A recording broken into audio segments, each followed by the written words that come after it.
In this episode, we're going to be talking about SOC Level 1 Alert Triage. My name is Hank Hackerson, your trainer for today, and if you would like to get more videos like this one, make sure that you like, subscribe, and turn on the notification bell. If you don't already know, this video is a part of the SOC Level 1 pathway that is on tryhackme, and this module is the SOC Team Internals module, and so this would be the first room, or I should say the first episode inside of this module. It's not the first episode inside of our playlist, but it is the first episode inside of this module, and we have a total of 5 modules inside of the SOC Team Internals.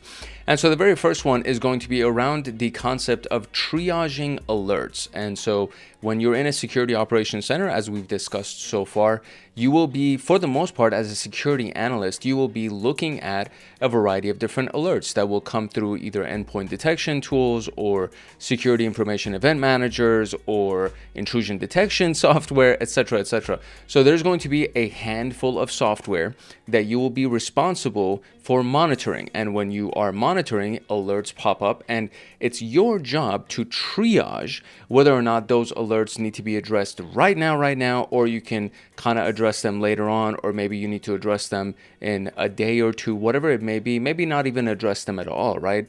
So different alerts will come up, and if they're false positives, you need to verify that they're false positives and you don't need to address them.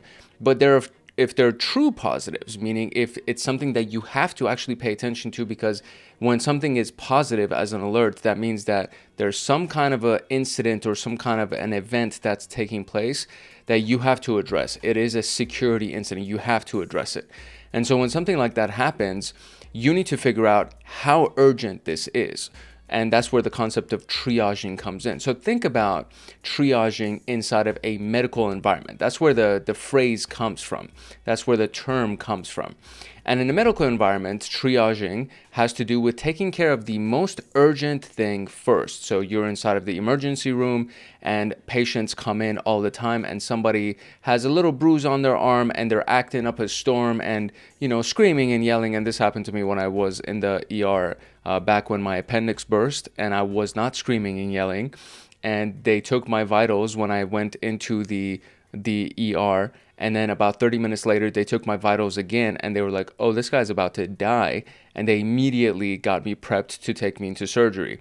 While I was in the ER, there was somebody that I think had like stomach flu or something, and this person was just screaming and yelling.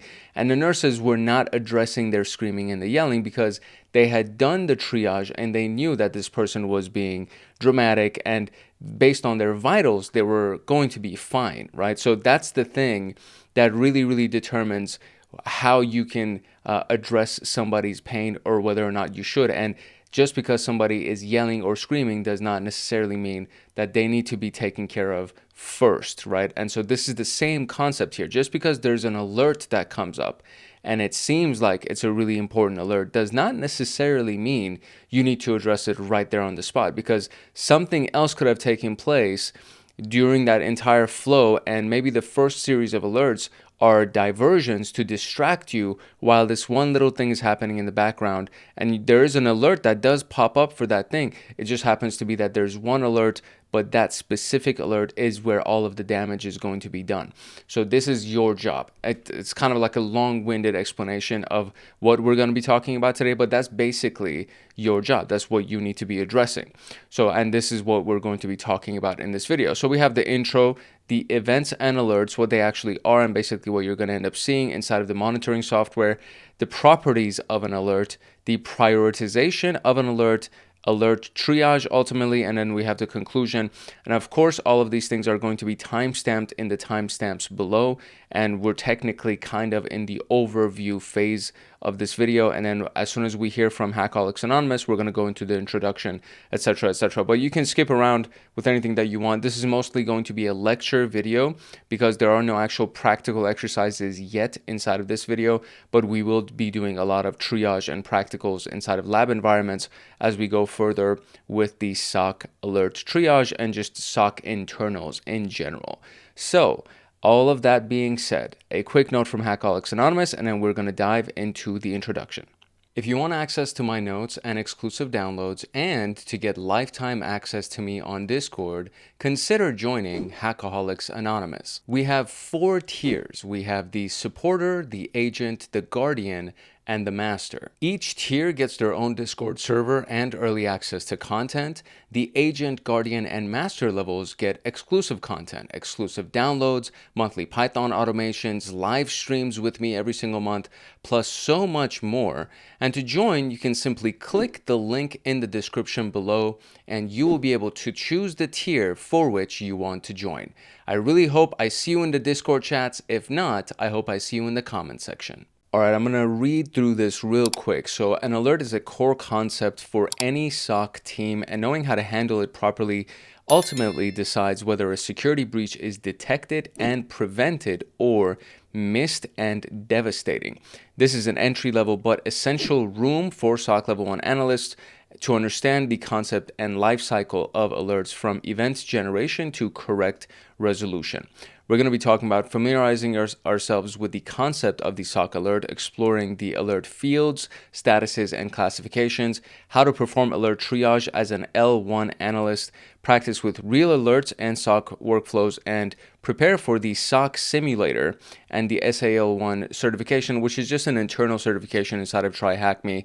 We're not going to be doing this inside of this playlist because it is a paid certification, and if you want to go through it, you're more than welcome to sign up for it.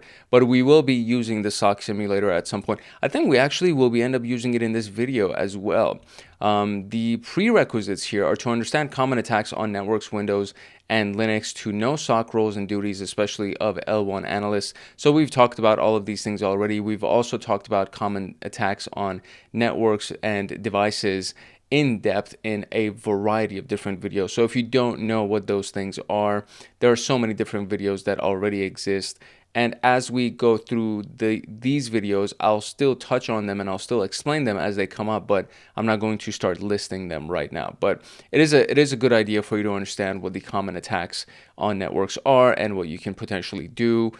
And we have the SOC dashboard that we actually get access to. So I really do think that we're actually going to be using something. So there's a URL called the SOC dashboard. Access to me has been granted because I actually do have a paid membership for this.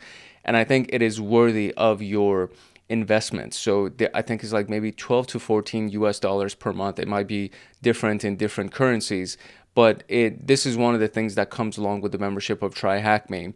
So the dashboard in tryhackme SIEM, and you will need it to complete most of the tasks. Open the attached website in a separate window, familiarize yourself with it, and move on to the next task. So let's open this thing up and see what we can actually see here. And that's basically it. There's no questions attached to this. So here it is. So this is the tryhackme SIEM. SIEM stands for the Security Information and Event Manager. And we haven't picked up any alerts, meaning we haven't chosen to address any of these alerts. I'm going to zoom in a little bit just so you can see it. And so we have the timestamp of it. We have the name of the alert itself based on what the SIEM has determined. The severity of it. So obviously the critical one has to be addressed right away. The high one would be next, medium would be after that, and then low one would be at the very, very end. The status of these are awaiting action. These have already been closed, so we don't even need to worry about it.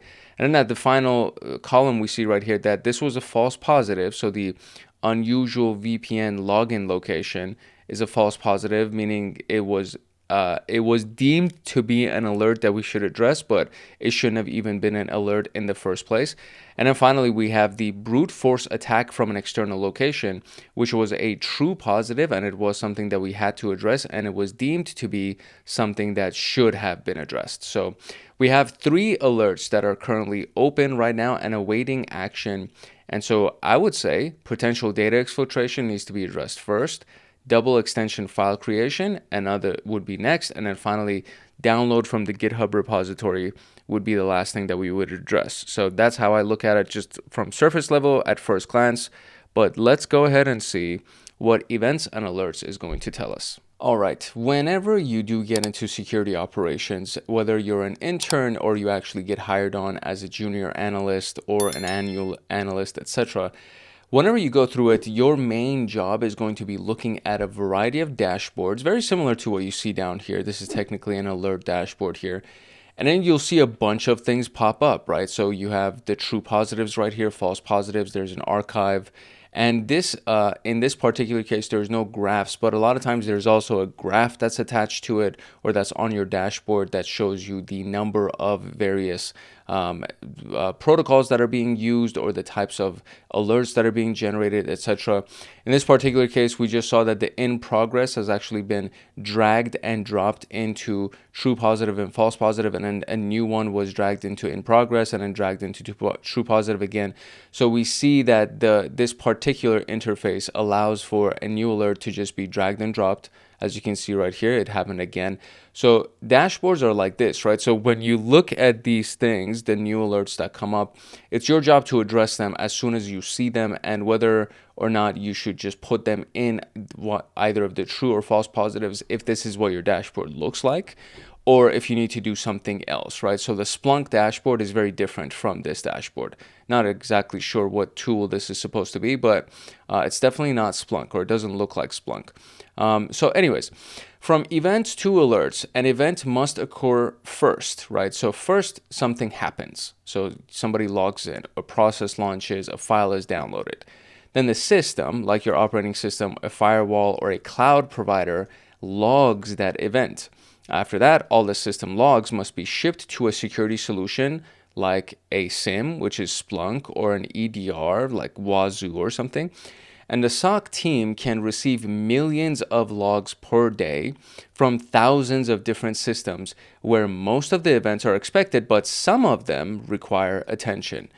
An alert is a notification generated by a security solution when a specific event or sequence of events occurs, and it also saves us, the SOC analysts, it saves us from manual log review by highlighting only suspicious anomalous events.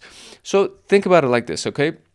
This is why SIEMs are just so freaking important, why any of these tools really are so important. We literally talked about what? There are millions of log items per day coming in from thousands of different systems.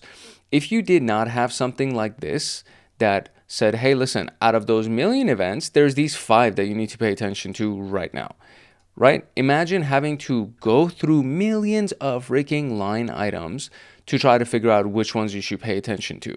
You can't. You simply cannot actually do that as a human being. So before a SIEM or an EDR was even created, what they did was they would use scripting to sift and sort through, parse through those log items to see which ones fit certain categories. And based on the rules that they had in their script, it would say, okay, if this X, Y, and Z event pops up, or if you can find it inside of these millions of log items, then just notify me that this has popped up. And then eventually those scripts turned into graphical interfaces. So all of these graphical interfaces that we see right here, these dashboards that we see right here, there's a bunch of code running in the background that is still parsing through the log items, but we don't see the code anymore because this is much more user-friendly and you can actually, it's human readable, as they say. So it's a lot easier to deal with them. So anyways, with alerts, analysts triage just dozens of alerts per day instead of millions of raw logs, which is basically what I just said. So alert management platforms, there are a lot of them. So solution, the example of it, and then the description. So we have the solution being a security information and event manager, which is essentially a tool, a software, that will aggregate security information in the form of logs, whatever. And it all comes into one central location. So Splunk, for example, would be that central location, and there are thousands of logs coming from different locations, different machines that are being fed into the Splunk server, and then that Splunk server will ingest all of those logs and normalize the data and point out whichever ones are alerts that we should be paying attention to based on the rules and the configurations of Splunk. Splunk is an enterprise tool, so it requires a paid license. There are some like free elements of it, so you can actually set it up for free and mess around with it. But Elastic from Elk Stack, the Elk Stack from Elastic is the open source version of it, and it's still very powerful and it's very useful and you can do a lot with it. There are a lot of videos that I've recorded on setting up Elastic Stack, and as well as using Elastic as well as using Splunk. So a SIEM, right? They have solid alert management capabilities and are a perfect choice for most SOC teams. Then we have endpoint detection or response or network detection or response. And so Microsoft Defender is one of them, CrowdStrike is another one. And this is essentially what connects to the endpoint. So it's a series of tools that monitor devices for activity that could indicate a threat, right? So the endpoint is the device. So think about your laptop, your cell phone, your network device itself. So for example, the router and the modem, etc. Those things can all be considered endpoints. But specifically, when we're talking about endpoints, we usually talk about the laptop and the computer and the server and the cell phone. And then the NDR would act as the network devices detection. So while the EDR and NDR provide their own alert dashboards, it's preferred to use a SIEM or a SOAR. And SOAR is for security orchestration and automation and response. So it takes all of the data from the Splunk or from the SIEM. It'll take all the data from the SIEM, and then based on the rules and the configurations, it'll automatically respond to it, right? So it orchestrates the alerts. It'll automatically respond to those alerts based on the rules and the configurations that previously were established. But endpoint detection response, still really, really good use of tools. SOAR, as we talked about again, so there's Splunk SOAR, there's Cortex SOAR. So big SOC teams can use this to aggregate and centralize alerts from multiple locations and automatically respond to them. So this is when you're looking at a company that has tens of thousands of endpoints and hundreds of thousands of employees. For example, Tesla, right? So Tesla just has tens of thousands of employees, and of course they have multiple locations, and they have so many pieces of information that comes through a variety of different companies that fall under the Tesla umbrella. There are so many events that occur. And then consider the fact that it's not just like a consumer product company. Tesla and SpaceX have government contracts. So the information that is available, or the information that is shared with Tesla, is such valuable information. They send out satellites into space, right? They have spaceships and things like that. So the information that is available to SpaceX and to Tesla is such valuable information that you can imagine the types of attacks that they experience and the types of network traffic that goes through their overall network. It's really intense, right? So you need to have a big security operations center, and then of course you need to be using as much orchestration and automation response tools as you possibly can. And then we have the ITSM system. ITSM stands for Service Management, so Information Technology Service Management. And this tracks and automates incidents and change management processes. SOC teams can use this to manage security incidents or engineering projects. And Jira is one of them. We've actually used Jira in different videos. And ServiceNow is another one that's like really, really popular. A lot of companies use ServiceNow. The Hive is another one. The Hive is really like a central location of data that's shared by people in different companies in different industries, where they come and share a bunch of information about the incidents that are taking place and how they responded to it, so that people can have access to the information in case it happens to them in their company. Some teams may have a custom ticket management system, and they use a dedicated solution. The GIF above, so what we just saw right here, this thing right here, is taken from Trello, a simple tool that can be adapted to ITSM needs. Okay, there we go. So now we know what it is. It's not just some random thing that they actually used. So very cool. Now, your role in alert triage. So the level 1 SOC analysts, they're the first line of defense. So you're going to see the alerts as they come in. And they're the ones who work with the alerts the most. Depending on various factors, you may receive 0 to 100 alerts a day, probably thousands, right? Every one of them can reveal a cyber attack potentially, and everyone in the SOC team is somehow involved with that alert triage, but you are the first set of eyes that sees it. So the level 1 analyst reviews the alert, distinguishes the bad from the good, and notifies the level 2 analyst in case of an actual real threat. So you've taken it from a potential positive and you verified whether or not it is a false or a true positive, which is what we see right here, right? It's being dragged from these things and it's falling under true positives or false positives. And so if it's a true positive, then level 2 starts to look at it. They receive the alerts by level 1 that has been escalated, and they perform deeper analysis and remediation if necessary. And then we have the SOC engineers that ensure those alerts contain enough information required for alert triage, and then the SOC manager will track the speed and quality of the triage to ensure that real attacks won't be missed. And SOC engineers honestly also are responsible for fixing things, patching things, and making sure that, I guess I should say security engineers, not necessarily SOC engineers, because people who work in the security operations center may not necessarily be responsible for the hardening and increased security of the endpoint devices. They could just be addressing the stuff that happens specifically in the SOC, in the security operations center. All right, so our questions here. What is the number of alerts that you see in the SOC dashboard? So technically we have 5 alerts. Now there are 3 of them that are still open. So I'm gonna say 5. Let's see if that's the actual answer as soon as my keyboard wakes back up here. Okay, cool. So 5 is the actual answer. Now it says, what is the name of the most recent alert that we see? So if we look at this, we have everything on the 21st of March, but then the time, right, it increases. So the most recent would be at the very, very top right here. And the name is the double extension file creation is the name of that. So we'll just go ahead and paste that right here.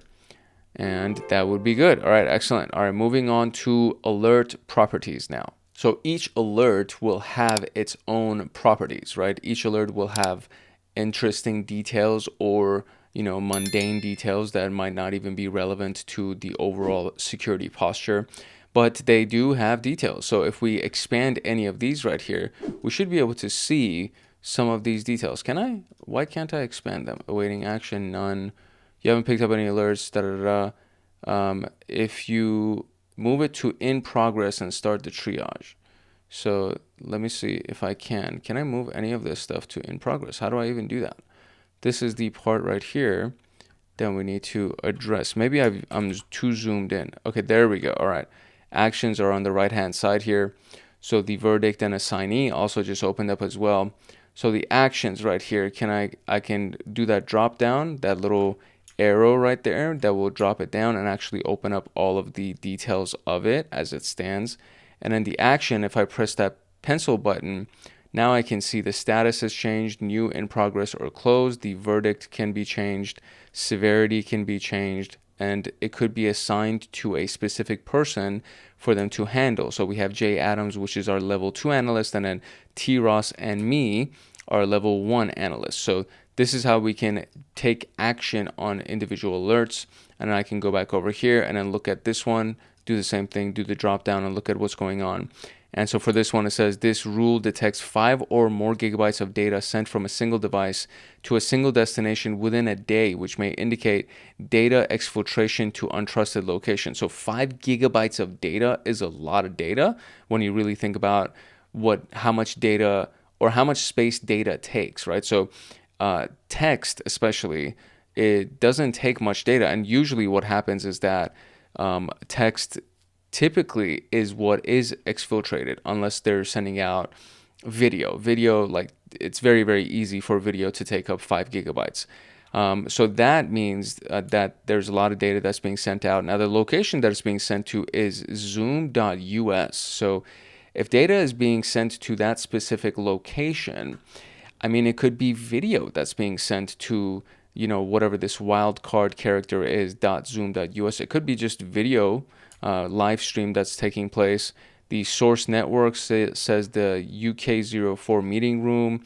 We have the IP address and the amount of data. So, I mean, it could very well just be a Zoom call, right? Or multiple Zoom calls that's taking place. That could be it. So this could potentially be a false positive. But anyway, so we see that, right? So we see that we have all the details of the alerts themselves. So we already looked at the time, the name, severity, all that stuff. And then there's the details inside of it that we also looked at for those alert properties. So I'm not going to take too much time explaining this. So alert time, would be when the alert was created, and it usually triggers a few minutes after the actual event itself. The alert name is the name of what happened based on the detection rule name. The alert severity defines the urgency of it, initially set by detection engineers, but can be altered by the analyst if necessary.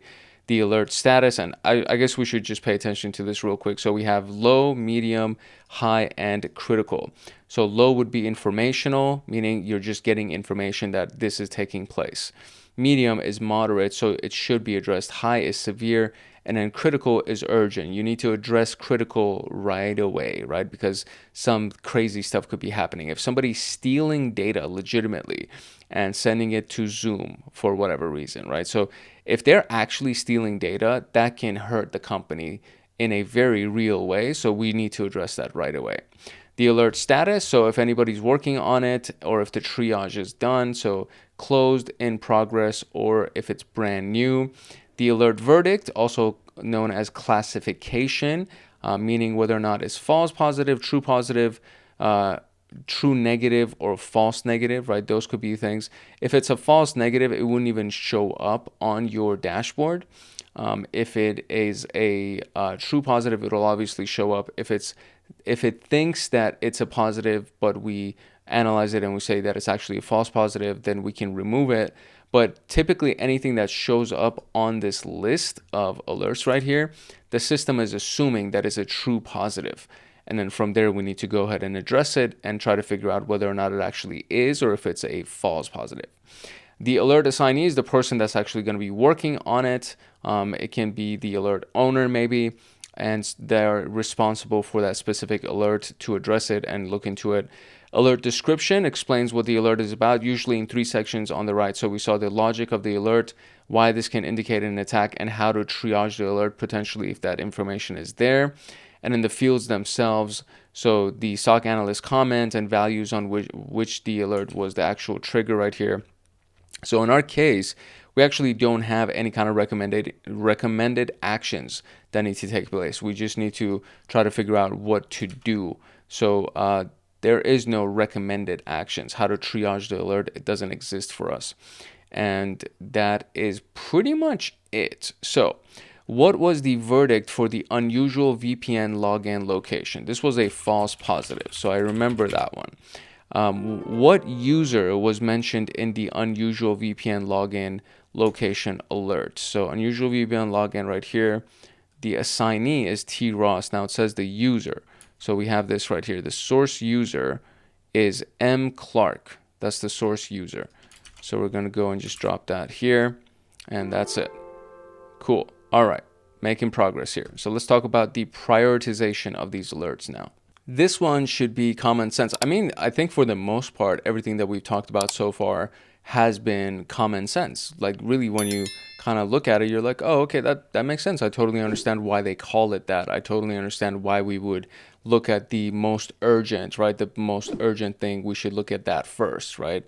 That would kind of make the most sense when you're looking at these things. So hopefully this is kind of inspiring you to understand that, you know, it's not really that complicated to be a SOC analyst. It's just that you need to know the details of the attacks and what those things mean, and why something should be addressed right away if it actually is ranked as an urgent or critical alert, and how to determine whether or not it is a false positive.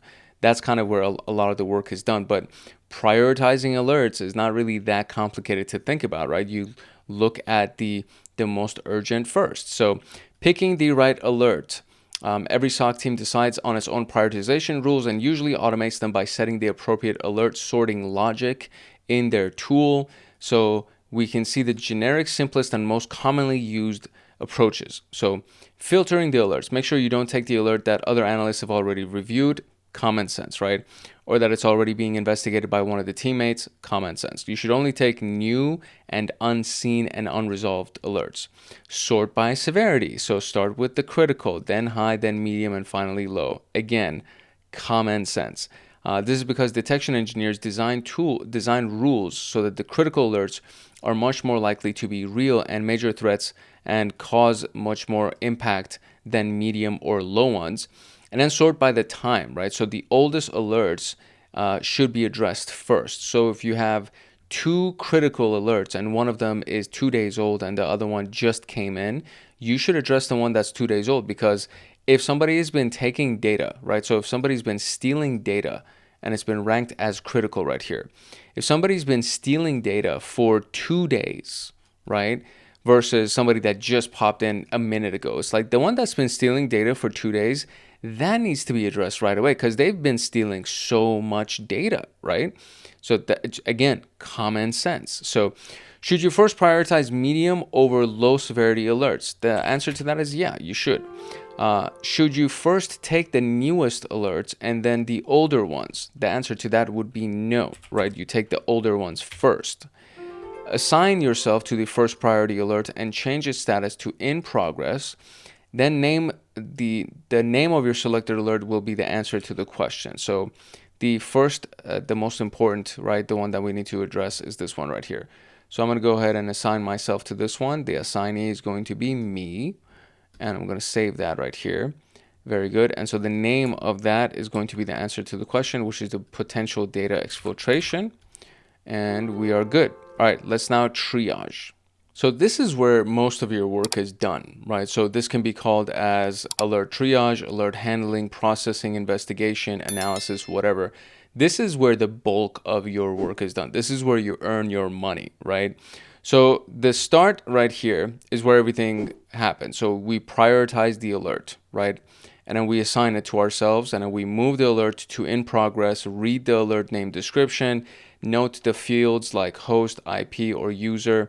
And then right here, this is where we come to the first fork. So is the alert workbook in place? If there is an alert workbook, meaning if something like this has actually happened before and it's been outlined for us to know what steps we should take when we deal with something like this, then we follow the steps in that workbook. If there is no alert workbook in place, then we investigate the activity in the SIEM and then make that final verdict on the alert. So in either case, whether or not there is an alert workbook, you will still end up with making that final verdict. Now, do you need to escalate the alert? So if you do, then you escalate it to level 2, which will then that person will get it in their queue, in their feed, and then they will determine whether or not they need to address it right away, and then assign the alert and move the alert to in progress, read the description, note the details. If there is no workbook in place or whatever, you see what I'm saying? So it is a repetitive process until it gets, okay, so do you need to escalate it? No, not anymore, because I've already handled it. And since I have, I'm just going to add all of my comments to the alert and then moved it to closed, meaning that it's been addressed and we don't have to deal with it anymore. So that's pretty much the flow. So the initial steps are designed to ensure that you take ownership of the alerts and avoid interfering with alerts handled by other analysts, and confirm that you're fully prepared to proceed with the detailed investigation. First, you assign it to yourself, move it to in progress, then familiarize yourself with the details. Then the investigation begins, and so this is probably the most important and complex part of this, right? So you have to apply all the knowledge that you've accumulated and everything else that you possibly know about human psychology, social engineering, anything that has to do with tech, all that stuff, networking, everything. And if you don't have that stuff, you need to pull some kind of a playbook that will give you the triage steps for something close to what you're dealing with. And then so you take all your knowledge and experience and you understand the activity and properly analyze the legitimacy. And to support L1 analysts with this step, some teams develop workbooks, also known as playbooks or runbooks, and instructions on how to investigate the specific category of alerts. If they are not available, these are some key recommendations. Understand who is under threat, like the affected user, hostname, cloud network, or a website. For example, if the CEO is under threat, that needs to be addressed immediately. If the domain administrator is under threat, that needs to be addressed right away. So the affected user is very, very, very, very important. It determines If it's a brand new hire who's an intern and they're the affected user, it's probably not as big of a deal. So again, you look at this, right? You look at your list of stuff. 2 of them are critical, right? And then so you open them up and you're like, okay, who's the affected user? And then one of them is the brand new intern that doesn't even have access to many things. They just had to have, they happen to have a really crappy password or something. And the other one is the CEO. And the CEO has access to almost everything. And they had a bad password, or their password was stolen or something like that. And so just by looking at the user, you can be like, okay, I need to address this right away, or this is probably not that big of a deal compared to the other ones. Same thing with the host name, which is the name of the computer essentially, the cloud segment that they are in, or the network segment that they are in, or the website itself. So if there's a website that houses all of the data relevant to internal processes or intellectual property or customer payment information, whatever, there's just all of these things will determine how quickly you should address it. The action that's described in the alert, whether it was a suspicious login, malware, or phishing, all of these things are also important. Reviewing surrounding events, looking for suspicious actions shortly after or before the alert so that you can establish potential campaign details, right? What are these people actually trying to do here?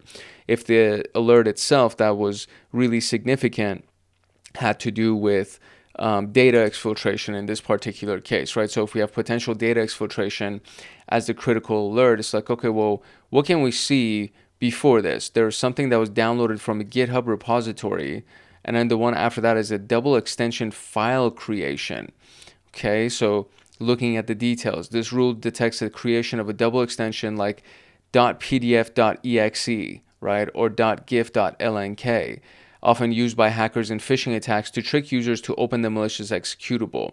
Okay, and then we have this one right here, that the details for this, any download from GitHub, while GitHub hosts a lot of great projects, it also stores malicious scripts. So somebody could actually download something from GitHub or upload their payload into GitHub because it's a free hosting platform, and then they could download their payload from GitHub onto a computer that they have hacked into, right? So in this particular case, there was a download from GitHub, then there was potential data exfiltration, and then we have the double extension file creation that was done through Chrome itself. But then when we look down here, we have freecat video monster cats.mp4.exe, and then Conway downloads cats.mp4.exe. So this is the user that actually did it, or that was the user that potentially was hacked, and the hacker did it through that user profile. But they downloaded something called cats2025.mp4.exe.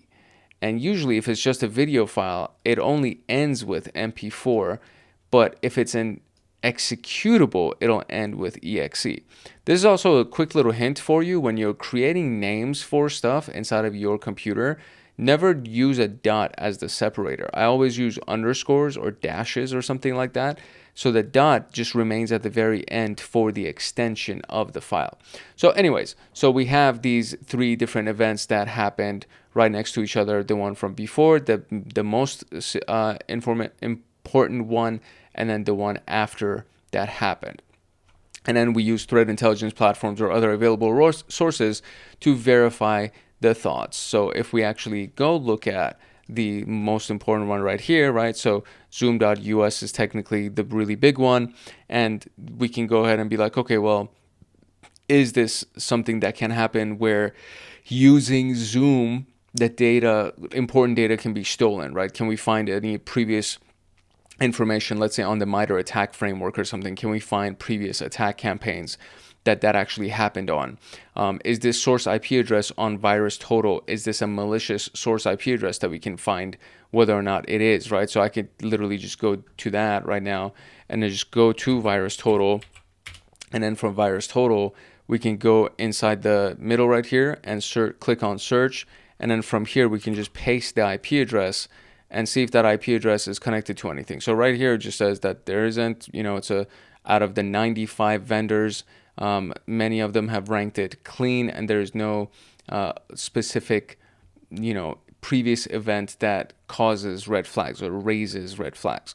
Final actions are whether or not you found or missed the potential cyber attack is like really the key goal here. Actions like escalating or commenting will be explained in the following rooms, meaning in the following video. So we're not going to be talking about it right now. And it should not be complex. This is all common sense, right? The comment is, okay, I took I assigned this alert to myself at this day and this time, and this is what the comment said. This is what I thought was taking place. So I went and did research on this, and this, and I concluded that for this reasons, right, because of my research, I concluded that this is a false positive because of these reasons. Or I concluded that this is a true positive and I escalated it because of these reasons. And this is who I escalated it to. I escalated it at this time, right? It's just an outline of the things that you've done, right? So decide if the alert that you investigated is malicious. Then prepare the detailed comment explaining the analysis steps. I mean, I literally just talked about that. So the dashboard notes. If you didn't receive a flag after your triage, it means that the values you set are wrong. You can reset the SOC dashboard by clicking restart on the top right, etc. So which flag did you receive after you correctly triaged the first priority alert? So let's go over here and let's see if this is actually something that we are correctly triaging. So 5 or more gigabytes of data sent from a single device to a single destination within a day, which may indicate data exfiltration to untrusted location. Now the .zoom.us part is kind of where it's like, okay, well, is this really that big of a deal? So let's go to MITRE and see if we can actually find anything that has to do with Zoom and if there are previous campaigns that have taken place. So I'm just going to search for Zoom on here and see if we can find any information. Now nothing fills in automatically, so okay. I can go over here under exfiltration and there's automated exfiltration. So underneath this, or I should have expanded it. So if I do that, there's traffic duplication, data transfer size limits, exfiltration over alternative protocols like symmetric encryption, asymmetric, unencrypted, and then over the C2 channel, network medium, physical medium, web services, scheduled transfer, so maybe under web services, so code repository, cloud storage, text storage, webhook, exfiltration over medium, over USB, over Bluetooth, and asymmetric.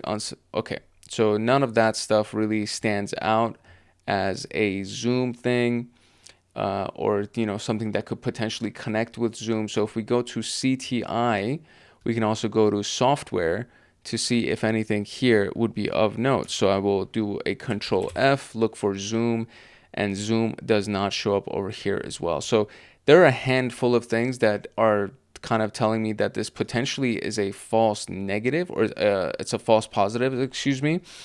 So I will click this edit button and we'll see, right? So the status is new. I guess I should say that it's in progress maybe, or I should say that the status is closed. I should say that. The severity of this should be irrelevant, I would say, but I'm going to say that this is a false positive and it could be a low severity. I don't know if that makes really that much of a difference, but we'll go something like we looked. I'll leave these notes first and then I'll explain them.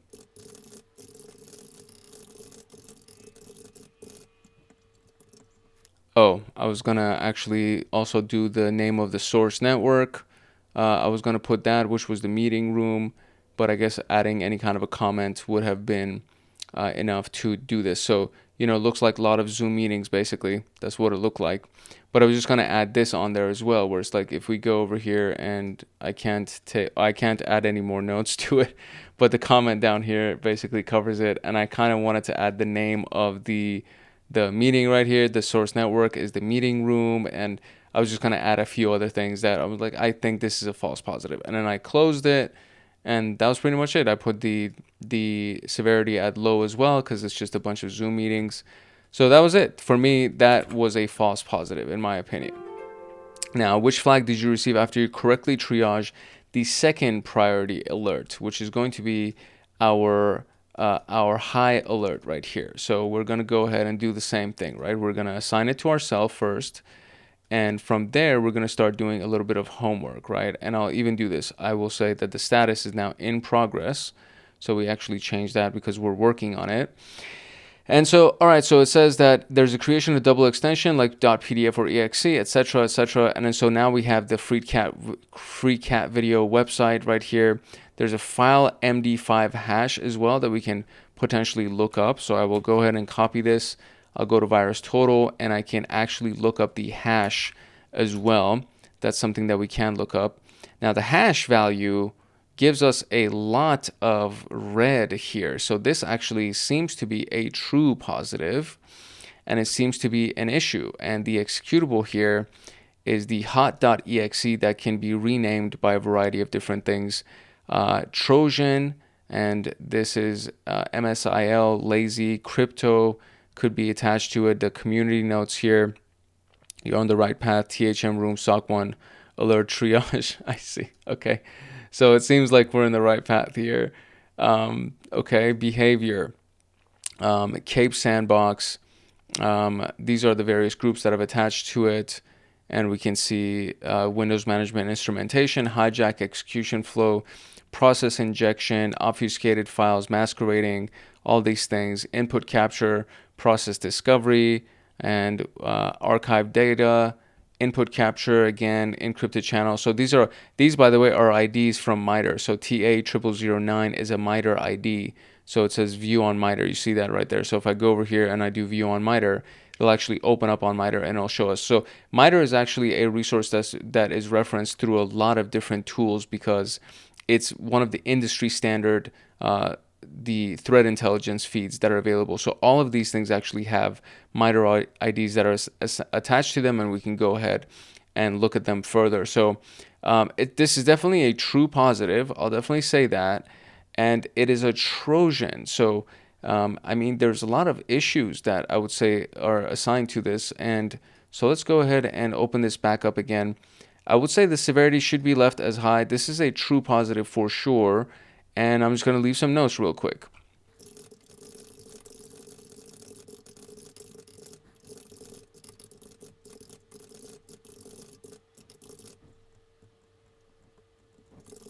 Okay, I don't know if me escalating it to J Adams will automatically assign it to J Adams or not, but that's probably what I would do if I was in this environment, and I would save it. And then this is what we got. And so, all right, so that did not give me the flag. So let me go ahead and see if there's other modifications. I'll leave it as assigned to me, save it, still no flag. It is a true positive. Oh, actually, I'm sorry. Should probably be closed. And then we'll do critical and save it. There we go. So I don't know if it's the closed that did it or if it's me marking it as critical severity. But I did both of those things anyways. I think this should be escalated. I think this should be escalated to whoever homeboy's name was, J Adams. But that's pretty much it. So we got that. All right, let's look at the third priority alert. And so now the third priority alert is a download from a GitHub repository. So if we go ahead and look at the details here, the source host is the LPT-IT, VPN developers is the source network, G-Chandler is the person, the user, and then github.com, Facebook React is a thing that is being done here. So let's see. So I don't know if I think the overall domain might not be a malicious domain because I think it's going to search for GitHub itself. So Facebook React is an interesting thing to say. So Facebook React. So I mean, instead of going to the actual domain, what I'll do is I'll go to Google and I'll paste Facebook React and search for Facebook React, see what it is. So the library for web and native user interfaces is Facebook React. The main purpose is to continue evolving React core, making it faster and easier to use. React happens in the open on GitHub. Okay. This seems like it's not a big deal. I can't imagine it being a big deal here. So let's go and read through this. So it's a JavaScript library for building user interfaces is what it is. React makes it painless and create interactive encapsulated components to manage their own state. Yeah, I'm going to say that this is fine. This is probably a false positive. So we'll go ahead and do false positive. We will do closed. We will leave it at a low severity, and we'll just assign it to ourselves. And when I'll leave a note here,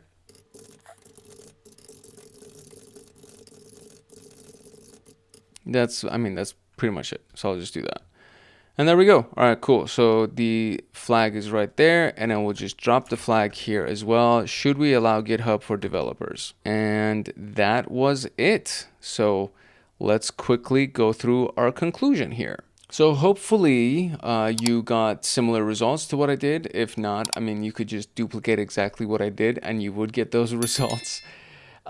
This was fun. Honestly, I really liked it. I like doing these kinds of labs because it shows how simple this kind of stuff can be. And really the hard work was the investigation, right? So it's like knowing that you can go to VirusTotal and then you can look up the hash value of a file. You can go to MITRE and look up the details of that file. And we could probably even find that that same file, right? So if I go to the alert triage here, or let's go back to the overall room, because I think that's where we got the hash value real quick. So if I go to this thing where we had the file creation, and we go run that hash value through VirusTotal one more time, right? So if I do this, look for it, and then there's the hot.exe. So if I go to MITRE, and then I search for hot.exe, for example. So let's do that. Okay, so nothing actually showed up for a hot.exe. So there you go. So that was like a nice little thing. I don't know if this actually shows. So let me see if I do, like, for example, 4H. Yeah, 4HRAT does show up. So I know the search actually does work. So if we go over here and do hot like this, maybe this shows. No, this doesn't show either. There could be a variety of different details that we could potentially find. But I think in this particular case, because of the fact that it's very clear right here. So it says you're on the right path, THM room SOC 1 triage alert.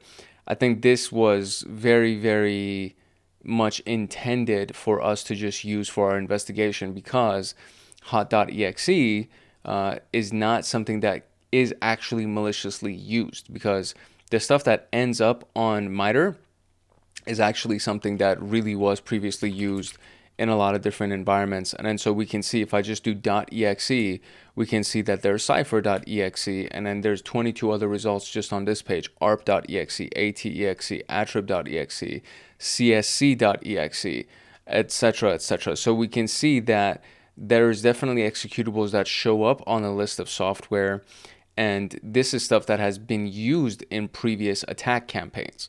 So this is how we can rest assured that the MITRE attack framework has reliable information. It's just that in this particular case, in our particular investigation, this was fabricated, right? The hash value that we looked up was made up by the people in tryhackme for the purposes of our education. So that's kind of where I conclude that. But if it was anything else, you would have most likely found that hash value, or at the very least the name of the executable on MITRE attack as well. So there are so many places you can go to. You can go to the Hive, you can go to MITRE, you can go to the NIST or the, I want to say it's NIST CVE database, or what is the other one? Maybe it's not NIST, but the CVE database that we can actually look into. So let's go into CVE database and just do that. Yeah, it is NIST. So CVE database is NIST. So you can go to the CVE database. Like, you can go to so many different places to try to find information about what potentially may be going on, to reassure yourself of whether or not something is actually malicious, or if it's just pretending to be malicious and it's not something that you need to worry about. So that's how we go through investigations, or that's kind of like a surface level introduction of investigations and triaging an alert and whether or not we need to address it. But the triage itself was what? You look at something that's been ranked as severe or critical, and you go to that one first. Then you do your investigation and you determine whether or not it actually is a false positive or a true, or false positive or a false negative, right? So you can go ahead and determine that if it's a true positive. That's what I'm trying to say. If it's a false positive or a true positive, that's what you're trying to figure out. And so you do that through your investigation, and all of that is also called triaging, right? The system does its triaging and it tells you whether or not you should address something. And then you then go and you do your own triaging and determine whether or not you should address something. And that is very, very important. It's a very important skill set. So we're going to be doing more rooms like this. We're going to be doing more videos like this one because this is SOC 1 after all. And so a lot of this has to do with security operations and determining whether or not the analyst can do the job that they're supposed to do, and how effective and efficient you will be as a security operations center analyst.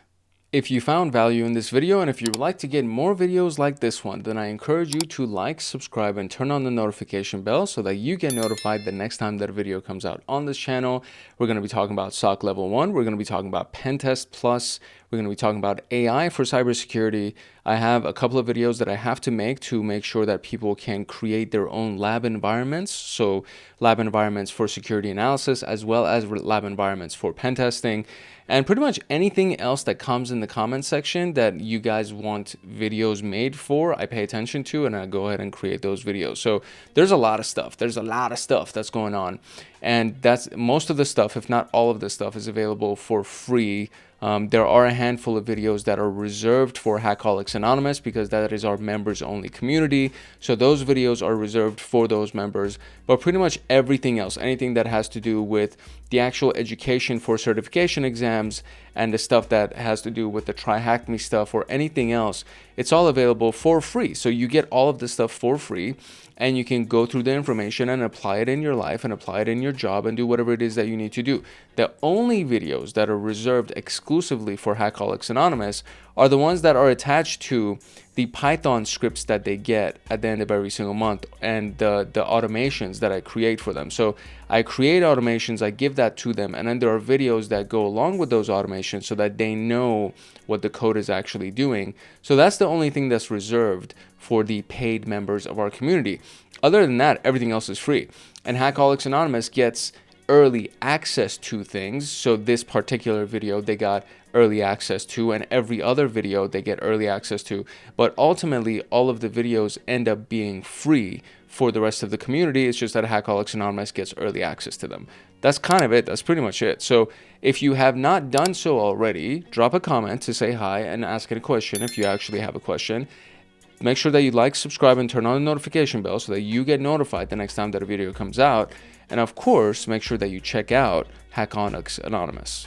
If you want access to my notes and exclusive downloads and to get lifetime access to me on Discord, consider joining Hackaholics Anonymous. We have 4 tiers. We have the supporter, the agent, the guardian, and the master. Each tier gets their own Discord server and early access to content. The agent, guardian, and master levels get exclusive content, exclusive downloads, monthly Python automations, live streams with me every single month, plus so much more. And to join, you can simply click the link in the description below and you will be able to choose the tier for which you want to join. I really hope I see you in the Discord chats. If not, I hope I see you in the comment section. It's your boy Hank Hackerson at Hank Hacks Hackers, your favorite network and system attacker / protector. If no one else loves you, Hank loves you. Love, peace, and chicken grease. And I will see you in the next video later. In this video, we're going to be talking about SOC Level 1 alert reporting. My name is Hank Hackerson, your trainer for today. And to get more free trainings like this one, make sure that you like, subscribe, and turn on the notification bell. This episode is from the SOC Level 1 pathway of tryhackme. This is a brand new pathway that was released, I think, last month. And we're currently inside of the SOC Team Internals module inside of that pathway.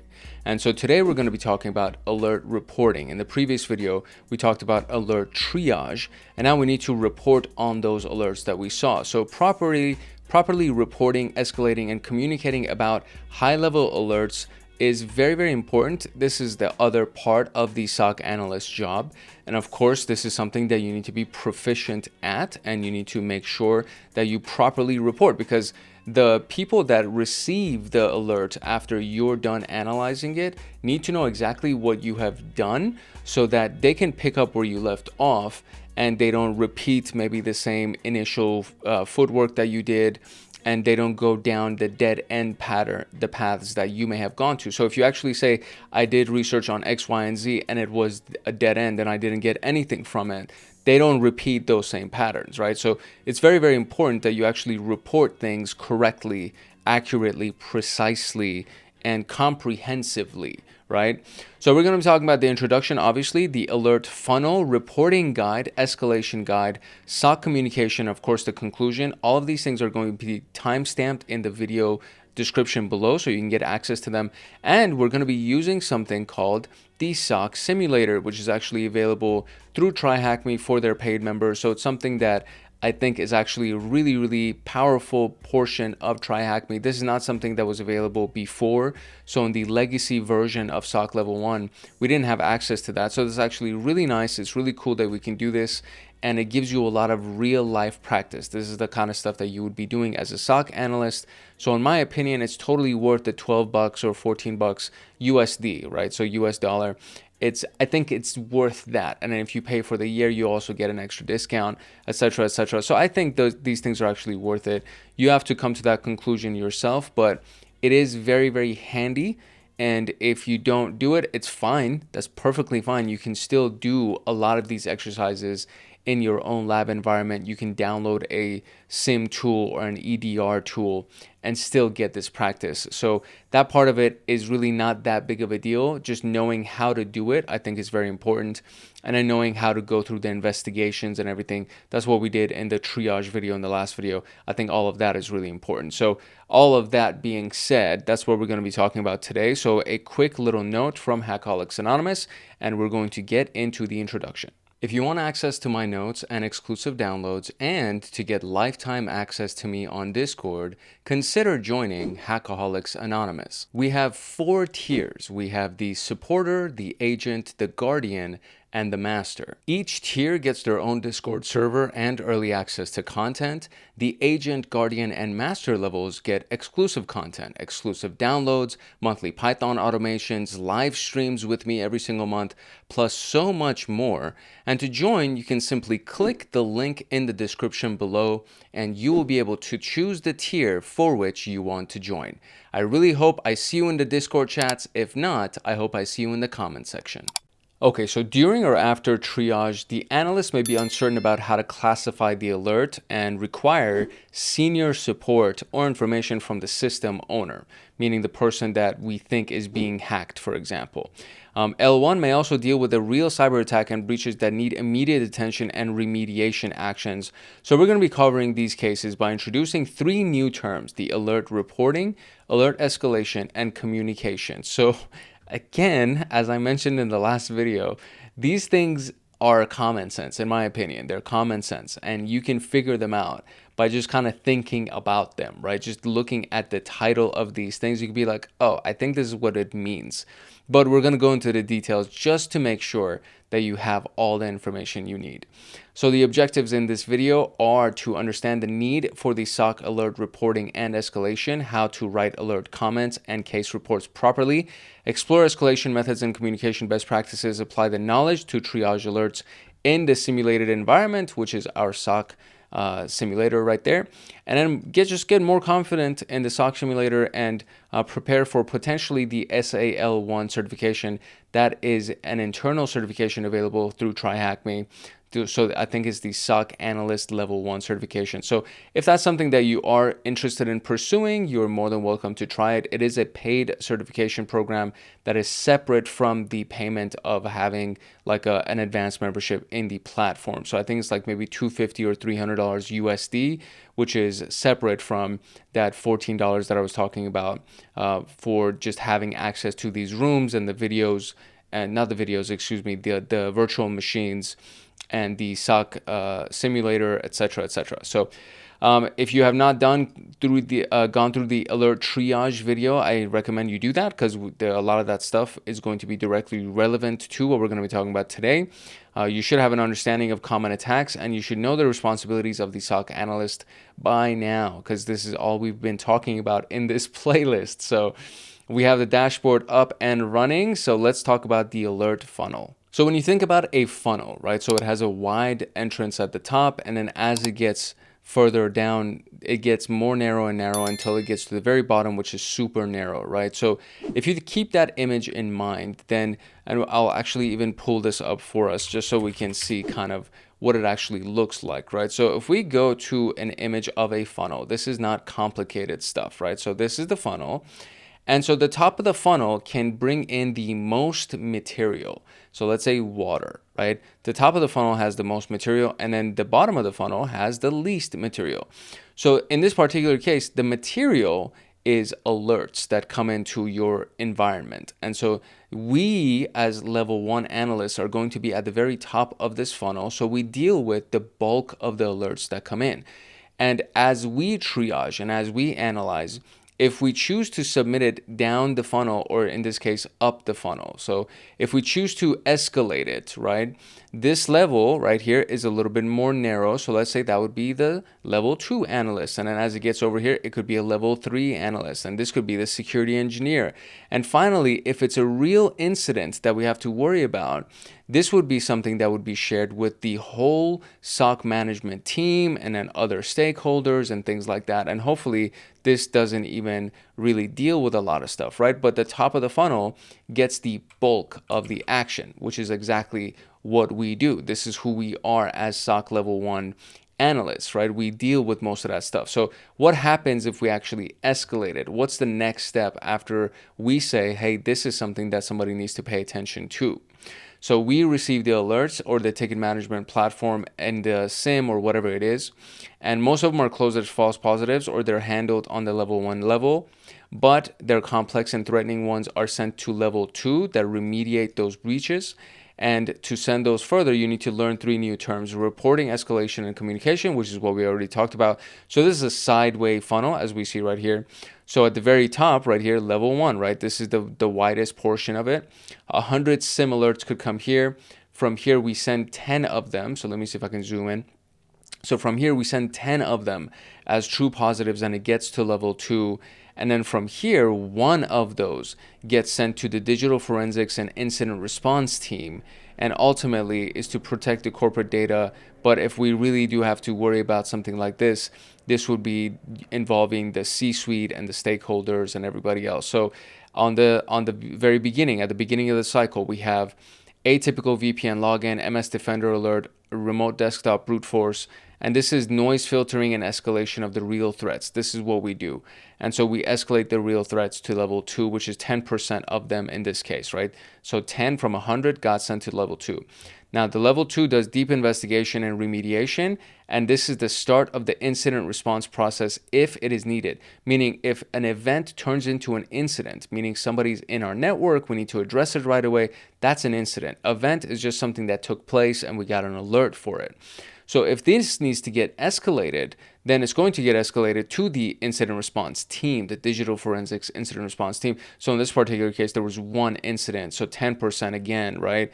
And so the incident response team handles that, and they do digital forensics and cross-team communication with the stakeholders and other departments, and et cetera, et cetera, et cetera. And the goal is to never let it get to the end where there's a loss that takes place. This whole process is meant to protect losses from taking place. So alert reporting, before closing or passing the alert to level 2, you have to report it depending on the team standards and alert severity. Instead of a short alert comment, you can be required to document your investigation in detail, ensuring all relevant evidence is included. And it's important for true positives which require escalation. Alert escalation: if the true positive alert requires additional actions or deeper investigation, escalated to level 2 for further review following the agreed procedures. And that's where your alert report comes in handy, since level 2 will use it to get initial context and then spend less time on analysis from scratch. And communication is where you actually talk to other departments during or after the analysis. For example, asking the IT team if they confirm granting admin privileges to some users, or contact HR to get more information about the new highly employee. Do we even have an employee named Jane Smith? You know what I mean? Like, you may contact these other departments just to see, hey, what is going on? This is what's happening with me, right? I need to confirm some information with you guys. Do we actually have an employee named, Hank Hackerson? Do we have somebody in our departments or in our company as a whole that is named Hank Hackerson? This seems kind of fishy. I don't recognize this name in all of my logs, etc. And then they say, no, we don't have a Hank Hackerson. My goodness, who is that person? And I was like, okay, that's a red flag, right? So that's the kind of stuff that you would have to do with communication. So what is the purpose of passing suspicious alerts to a level 2 analyst for review? So what's the process of passing suspicious alerts to a level 2 analyst for review? This would be what? Escalation, I guess. So let's see. I think it is actually alert escalation. I believe that's technically the process. Yeah, there we go. So what is the process of formally describing alert details and findings? That would be what? Alert reporting. Very basic stuff. So just to make your life a little bit easier, there is a bit of a template that you can use for your reporting. And this is the reporting guide, right? So it's essential to clarify why anyone would want level 1 analysts to write reports in addition to marking them as true or false positives, and why this cannot be underestimated. So the L1 analyst writes the alert, and it serves several purposes. Provide context for escalation. A well-written report saves lots of time for level 2. It also helps them quickly understand what just happened. Save findings for the records. So raw SIEM logs are stored for 3 to 12 months, but alerts are kept indefinitely. As a result, it's better to keep all context inside the alert just in case. Improve investigation skills. If you can't explain it simply, you don't understand it well enough. That is really important. There's an old saying that says, if you want to really learn something, learn how to teach it to somebody else. Because if you can explain it simply and the other person understands it, then you have now achieved a much higher level of understanding for that specific topic. So if you can't explain what just happened simply, then you don't understand what just happened. It's very, very important to really understand that, to really wrap your head around that. Then report writing is a great way to boost L1 skills by summarizing alerts, which again, all of these things are super, super important. We're not just dealing with systems, we're dealing with other human beings, and to be able to communicate what we have learned and what we know to other human beings so that they can also understand it, that's probably one of the greatest skills that you will develop, especially as we go further and further into the age of AI. A lot of the tech stuff can be handled by AI, but if you can't explain it to another human being, then you, my friend, are useless. So here we go. The report format. So this is what we got. This is what it looks like in this environment that we see right here, right? This is what we're looking at. Or I should say this. So if I click on this button, this is what pops up, right? So this is the thing that we see right here. And this is what we see right here, right? So we have the checklist. All 5 W's are included in the report. And the all 5 W's, what are the 5 W's? Do we even see them? Oh, here we go. There's a link right here that says 5 W's. So what are they? Oh, I see. Okay, so who, what, when, where, why, right? That's the 5 W's. So they should all be included in the report, right? Who, what, when, where, why. Alert report is clear and precise. It forms a single timeline. Evidence and indicators are attached, and escalation reason to level 2 is explained. So there you go. At 13:56 UTC, right? When? At 13:56 UTC, the who right here, Susan Conway, accessed the phishing website, free cat videos, from their location right here. And at 13:58, the user downloaded a file from their named cat's MP4, likely making it or mistaking it for a legitimate video. So who, right? What happened? When did it happen, right? And where did it happen technically? Now, why, right? All of that stuff. All of those things are really, really important. So likely mistaking it for a legitimate video. Why did they do that? They made a mistake. They thought they were looking at a legitimate video, right? Now, VirusTotal reports confirm that the file is Luma Stealer malware aimed to exfiltrate sensitive data and establish a C2 channel. Further malware actions require deeper investigation, so escalating the alert to L2 and sharing the SIM findings. And then boom, this is what we have, the SIM findings link. Perfect. That's a great report. Concise, simply written and really, really full of good information that can actually help the level 2 analyst. So, according to the dashboard, which user email leaked the sensitive document? My pronunciation is so off today. Okay, so these things are in progress, and then we have 2 that are awaiting action. And what do we have? It says the email leaked the sensitive document. So, sensitive document shared to external. This is technically in process.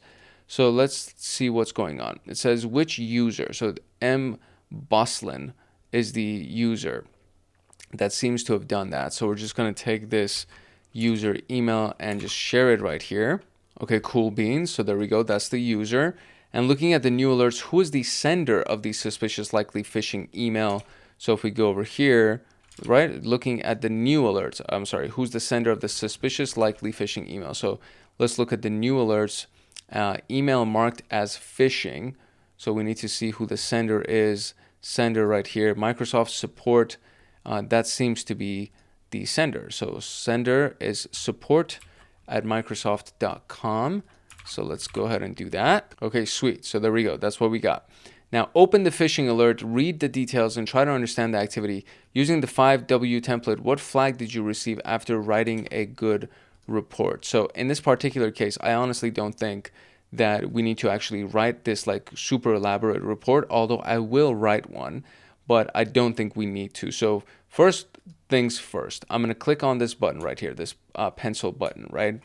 Click on edit, and this opens up my window right here.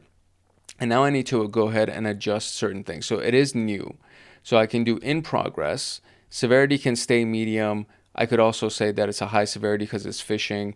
The verdict could be, let me actually read the details because I'm just doing stuff without reading the details. So the email was classified as phishing post-delivery after an automated analysis. If the email is spoofed or contains any suspicious links or files, it must be deeply investigated. The important update is the subject line of the email. Microsoft Teams pricing increase, 600% price increase. Holy crap. Urgent notice, download the report, read the details. These are the key terms, the body keywords that really triggered this email. The sender is Microsoft support@microsoft.com. Now, this is not a spoofed email. It looks very legitimate. So there's no misspellings, there's no characters that are out of place. So that seems fine. The person that received it is Eddie Huffman, IT manager. And then the security checks are the SPF fail and the DKIM fail. So attached URLs are none. The attached files are a report RAR file. This seems to be, I feel like this is actually potentially malicious because this is an issue right here. So let's go ahead and do this piece right here. So let's actually copy this and let's see what these things mean. What does this mean? So let's see what that means. Okay, so SPF fail and DKIM fail means that email failed to the both sender policy framework and domain keys identified mail authentication checks, indicating it's likely a spoofed or malicious email that is neither from an authorized server nor has a valid digital signature.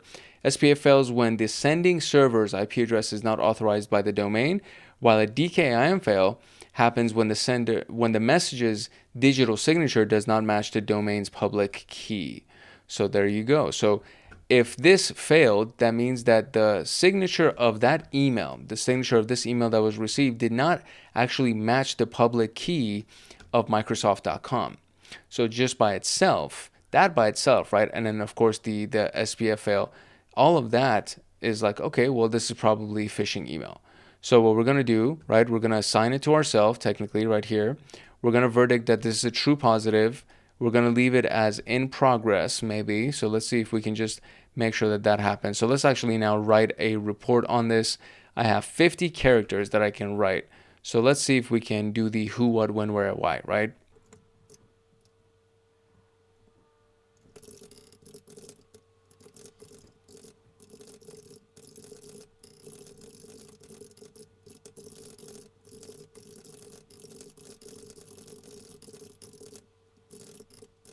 All right, so nothing nothing crazy. So what happened was, as soon as I dropped this in here, because we were referencing the user involved, the authenticity went to 25%. And then I added the 1925 on March 27th, and that really did nothing. Microsoft support did nothing. As soon as I put the SPF and DKIM failure, it actually went up to 100% right after that. And then everything else is pretty much moot at that point, but I just wrote some extra stuff just to make it happen. So there we go. Then we can do this, and I don't know if I should be escalating it right here, honestly, but so we can turn this into closed. Let me see if I get the flag. Okay, there we go. We got the flag. So I think the key element was to make sure that the actual body, the comment itself, was referencing the recipient, which is this person, the SPF and DKIM fail, which is another thing. And that was it, really. I also notated that, this is when they received the email, and inside of the body, there were these suspicious text, etc., etc. So that's what we got, and that's our flag. So nice attempt. Faking Microsoft support is the flag. And now we can move on to escalation guide. So after we've done our report and we've written our comment, now we actually have to escalate the alert to level 2. So the answer may be different from team to team, but the recommendation would generally fit, right? So the general recommendation, or the blanket version of this recommendation, typically fits most situations. So you should escalate the alert if the alert is an indicator of a major cyber attack requiring deeper investigation or forensics and incident response. If the remediation actions like malware removal, host isolation, or password reset are required. If communication with customers, partners, management, or law enforcement agencies is required. If you just do not fully understand the alert and need some help from more senior analysts, that's a really good reason to escalate it, right? You may not necessarily have the answer, but you don't fully understand it. You can't tell if you should if you should just release it, if you should say this is a false positive or not, and you just need somebody to actually look at it. And you should document that inside of your comment, right? That's very important as well. So to escalate the alert, in most cases, all you have to do is reassign the alert to the L2 on shift and ping them in corporate chat or in person. Some teams may require to create a formal written escalation request with dozens of required fields. That actually happens at the company that I work at.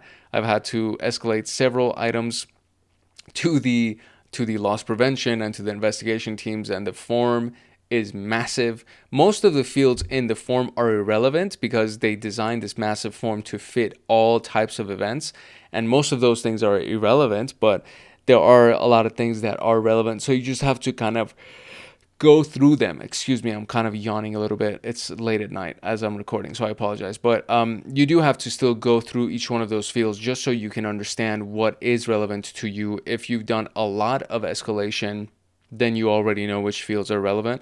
But if you don't, you should be going through each one of those fields to see which one is actually relevant to your case. So here's what we're looking at here, right? So first message, hey, M. Clark from HR got phished again and entered her password into a fake login page. Might need to contact her and rotate the credentials. This is the alert details.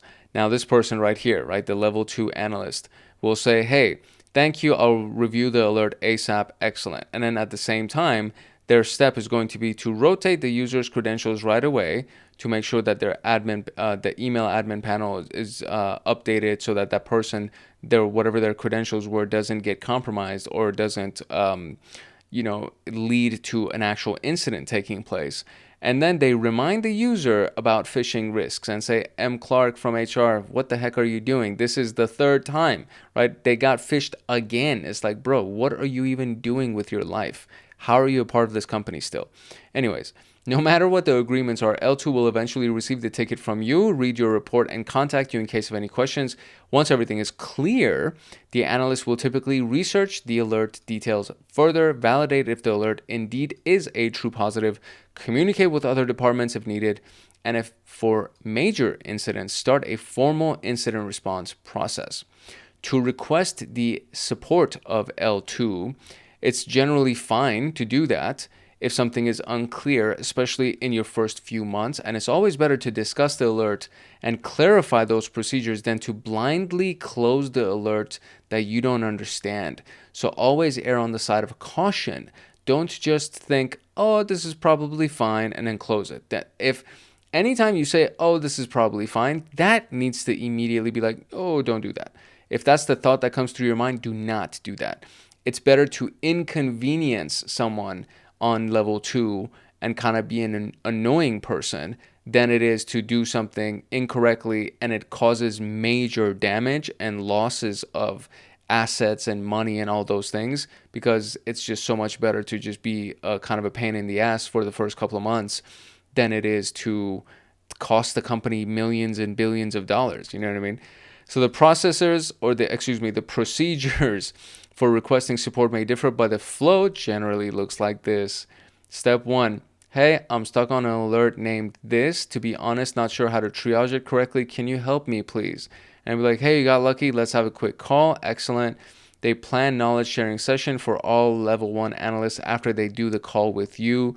They'll be like, hey, you know what? We should tell all the analysts about what just happened in this particular case so that all those level 1 analysts are up to date. They're completely updated and notified. So write an alert report and provide the verdict. Move the alert to in progress status. Assign the alert to your L2 on shift, and it will receive a notification and start from your report. So who is the current L2 in the SOC dashboard that we can assign something to? So if we go right here, it's E. Fleming. That's the last person that I assigned it to. So it would be E. Fleming is that person. Now it says, what flag did you receive after you correctly escalated the alert from the previous task to L2? If you correctly escalated the alert earlier, just edit the alert and click save again. Or I could just go up here and just take the flag. I mean, isn't that it? Isn't that the flag that I want? So if you escalated it correctly, so there we go. This is the flag. So I think that's the same flag they're looking for, no? Because they want to know what I got when I did the last alert. So it should be this thing. Nope. Okay, that's not it. So what flag did you, after you correctly escalated the alert? Oh, I see. You know what? So it says do it and then put it in progress. So I need to go do this because my status right here is closed. So I need to change it from closed to in progress and save. And I don't have that. So is it the next one that I got to do? Let me see. Oh, my bad. I forgot to mark it true positive. So I did put it in progress, but I also needed to do true positive. And now I have a different flag. So perfect. There we go. So why is this putting it here? Let me go here. There we go. All right, cool. So we escalated our first alert. Now it says investigate the second new alert in the queue and provide a detailed alert comment. Then decide if you need to escalate it and move on according to the progress. After you finish the triage, you should receive a flag. What is the answer? So we got that. Let's close this one down, and then we're going to move into this one. So what does it say? It says detects a spike of commands like who am I net user, get AD user, often used during AD domain discovery. Unless the commands are confirmed to be part of a IT activity or legitimate scripts, the device is likely compromised and requires immediate containment. And so what is the invoked commands here? So dir, meaning list everything in the directory, host name, looking for the host name, who am I, and the privileges. So what are the privileges for my user? What are the groups that I'm in? Domain admins themselves, holy crap, domain NL test, and then domain control list, tryhackme THM to see what's inside of the domain. That's all really, really crazy. The host name is the MS Exchange host. So it actually is the email server. Host OS is Windows Server 12. The user is a high level user. So NT authority system is the highest level user. So that's actually really big red flag right there. The source process is system32 command. So this is the command line basically. The parent process is the rev shell process. And we have the inet serve w3p exe is the grandparent process. So these things all seem a little bit shady in my opinion. So let's see what we can find about this information. So we have the source process cmd.exe, which is not necessarily a red flag just by itself, right? Then we have the rev shell exe, and then we have the w3p w3wp exe. So I will start with virus total, and I will see what I can find about any of that stuff. Or we could probably actually better start with the MITRE attack framework. That might be actually the best thing that we can start with. So if we go here and we do a search right here, and if we do w3wp, That's what it was, right? There we go. w3wp.exe shows up in a lot of different places. So this is actually really, really crazy. So Dust campaign to download Dust Dropper, and a legitimate Windows binary like this or con.exe is what it was disguised as. So that could be something that is being done, that it's been disguised as that legitimate binary just so they can do whatever it is they want to do and seem like it's a legit binary. And then of course revshell.exe, that could be another thing. So revshell.exe, that doesn't show up anything. So the W3WPEXE seems to be actually a big issue right there. So just because of that, the fact that you can actually disguise yourself as that and then kind of use everything else because of that, I would mark this as a true positive and I would just kind of escalate it somewhere.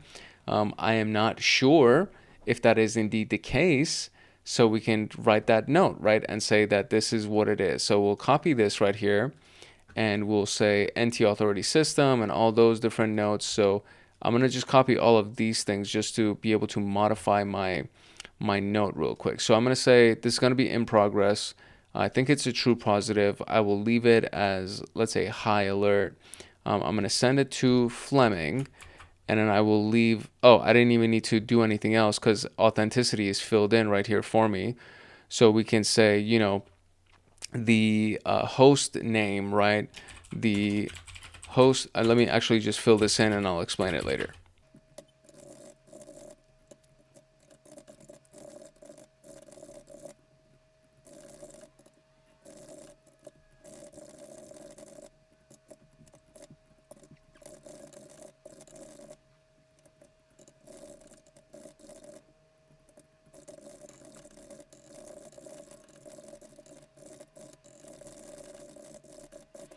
And then we're going to go ahead and take the list of software here.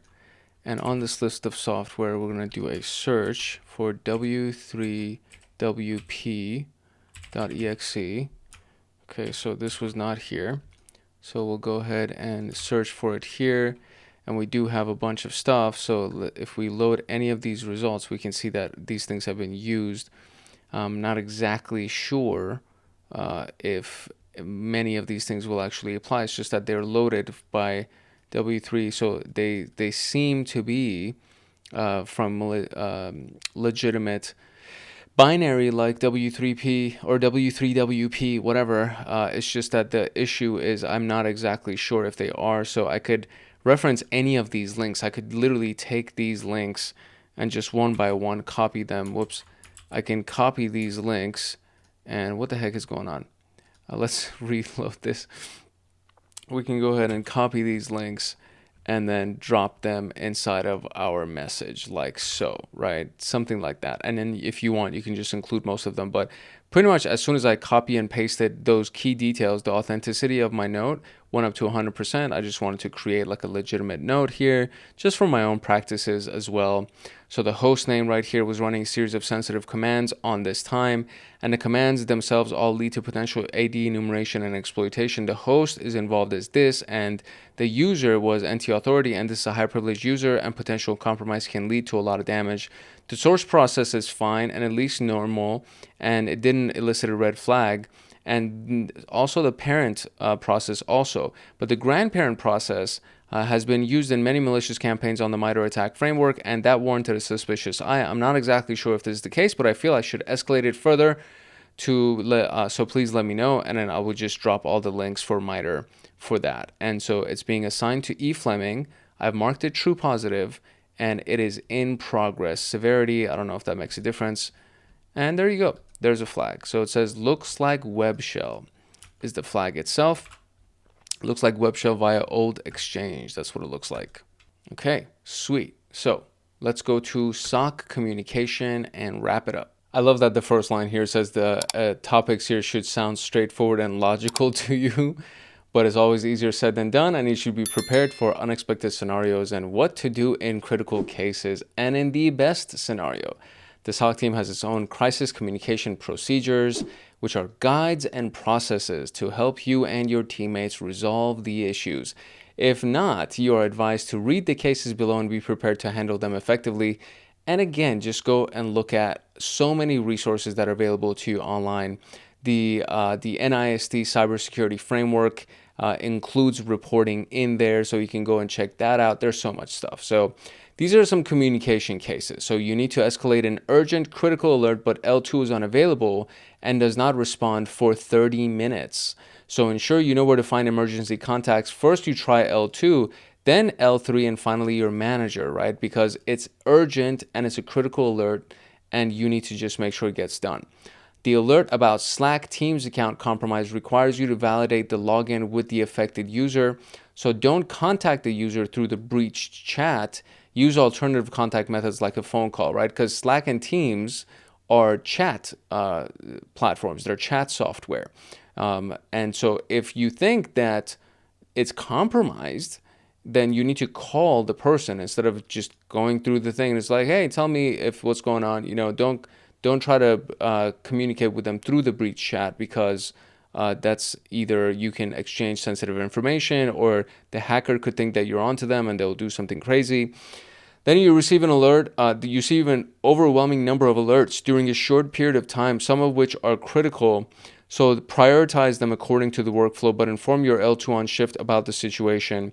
After a few days, you realize that you misclassified the alert and likely missed a malicious action. So immediately reach out to your L2 explaining your concerns. Threat actors can be silent for weeks before anything is done. And finally, you cannot complete the alert triage since the SIEM logs are not parsed correctly or are not searchable. So don't skip the alert. Investigate what you can and report the issue to your L2 on shift or the SOC engineer.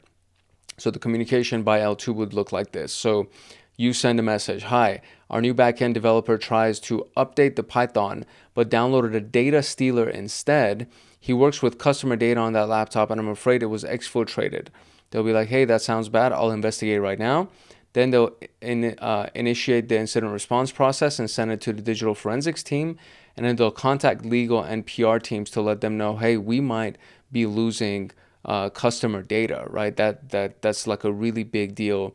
We need to get ahead of this right now before it is released publicly and we're screwed.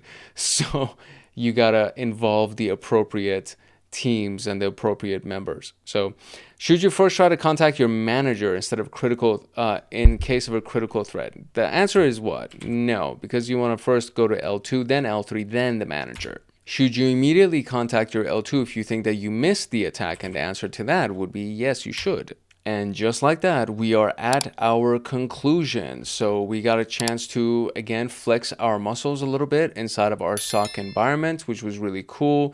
And you can always, if you want more practice, you can always just click restart and it'll reset everything for you so that you can go ahead and get more practice in that way. You could do that with all of the other simulations as well. So we learned about reporting of alerts, escalation, and communication. And these are very, very important for any type of industry, in my opinion. It's not just cybersecurity. Communication is important everywhere with every job that you do. Even if you're not at a job, if you're communicating with your child or with your spouse or with your friend, communication is a really, really big deal. And alert reporting is specific to cybersecurity. Escalation, not so much. Escalation is one of these things where if you think about it, if you have some kind of an issue that you don't have an answer to, instead of trying to figure it out yourself, lose time, and maybe even do it wrong, it's a good idea to get other sources of information involved. It's a good idea to ask somebody that has dealt with it before, right? These are the things. We go to a doctor when we need to escalate something that we can't figure out exactly what it is, and we just want to make sure, right? I just want to make sure that I haven't done anything wrong, or I think I took this pill, or is this the wrong pill? Is this going to kill me? I think I took too many of these things, whatever. I don't know. That's like a silly little example. I don't want you to think I'm popping pills or some shit like that. I don't.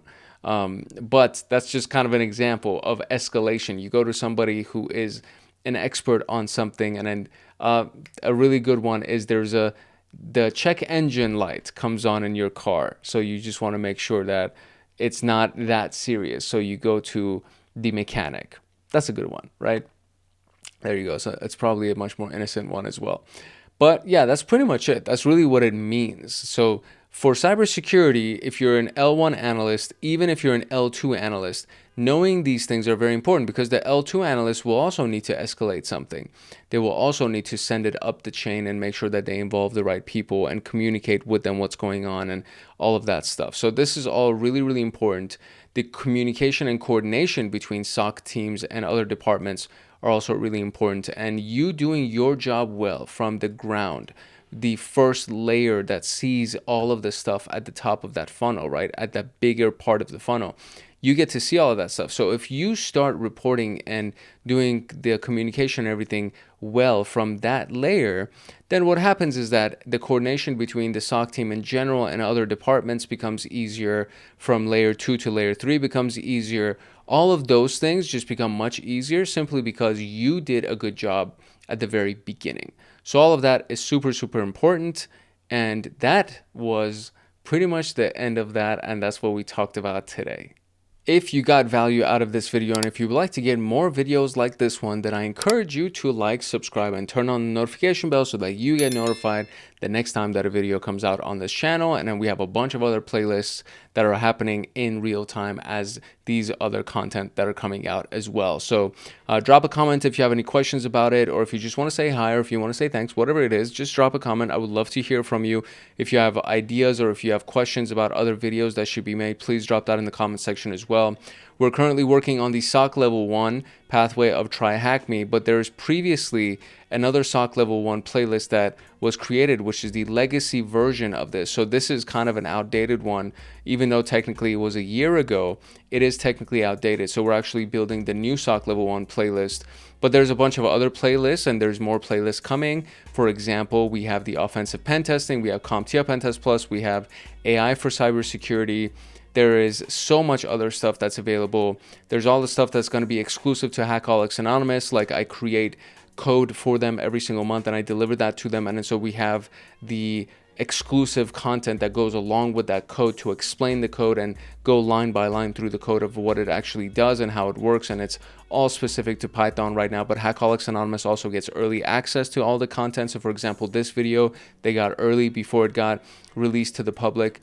But apart from those videos, everything else is available for free on this channel to everybody, to the consumer public, whether or not you choose to subscribe to the channel or give us a shout out, anything like that. So it's all free.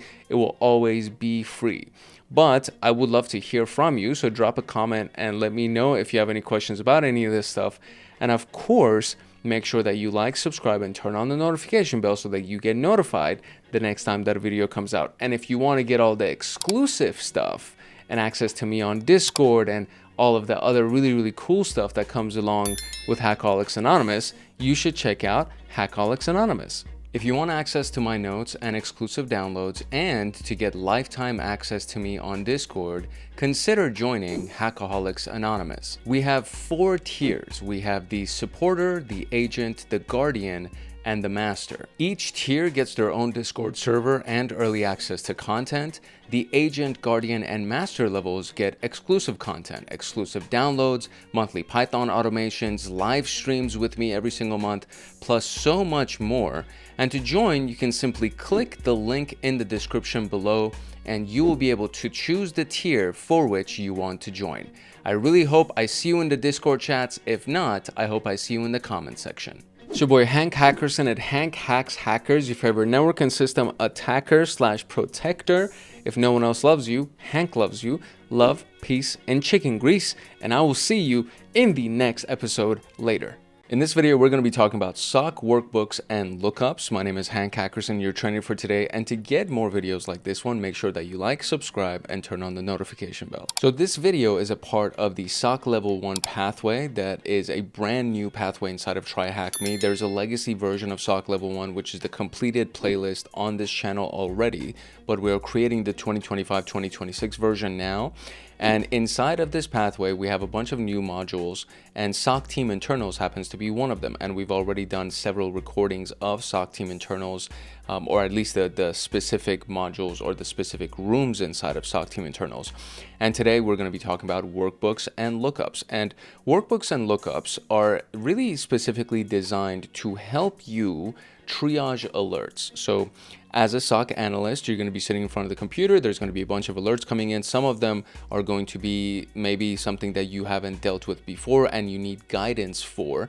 And even if you have dealt with them before, the company that you're working for now may have a different approach to taking care of alerts, right? To addressing those alerts. So whatever the case may be, hopefully there's going to be a workbook available for you to manage the navigation of those alerts. Now, if there is no workbook, right? If there is no lookup or anything that has been provided to you because it's a brand new company or it's a small company and you're like their first security analyst or something like that, if something like that doesn't exist already, then what happens is you're going to get the content of this video and you're going to use the content of this video along with some of the other resources that I'm going to give you so that you can develop your own methodology and your own workbooks and lookups and things like that to make your life a little bit easier. So that's what we're going to be talking about today.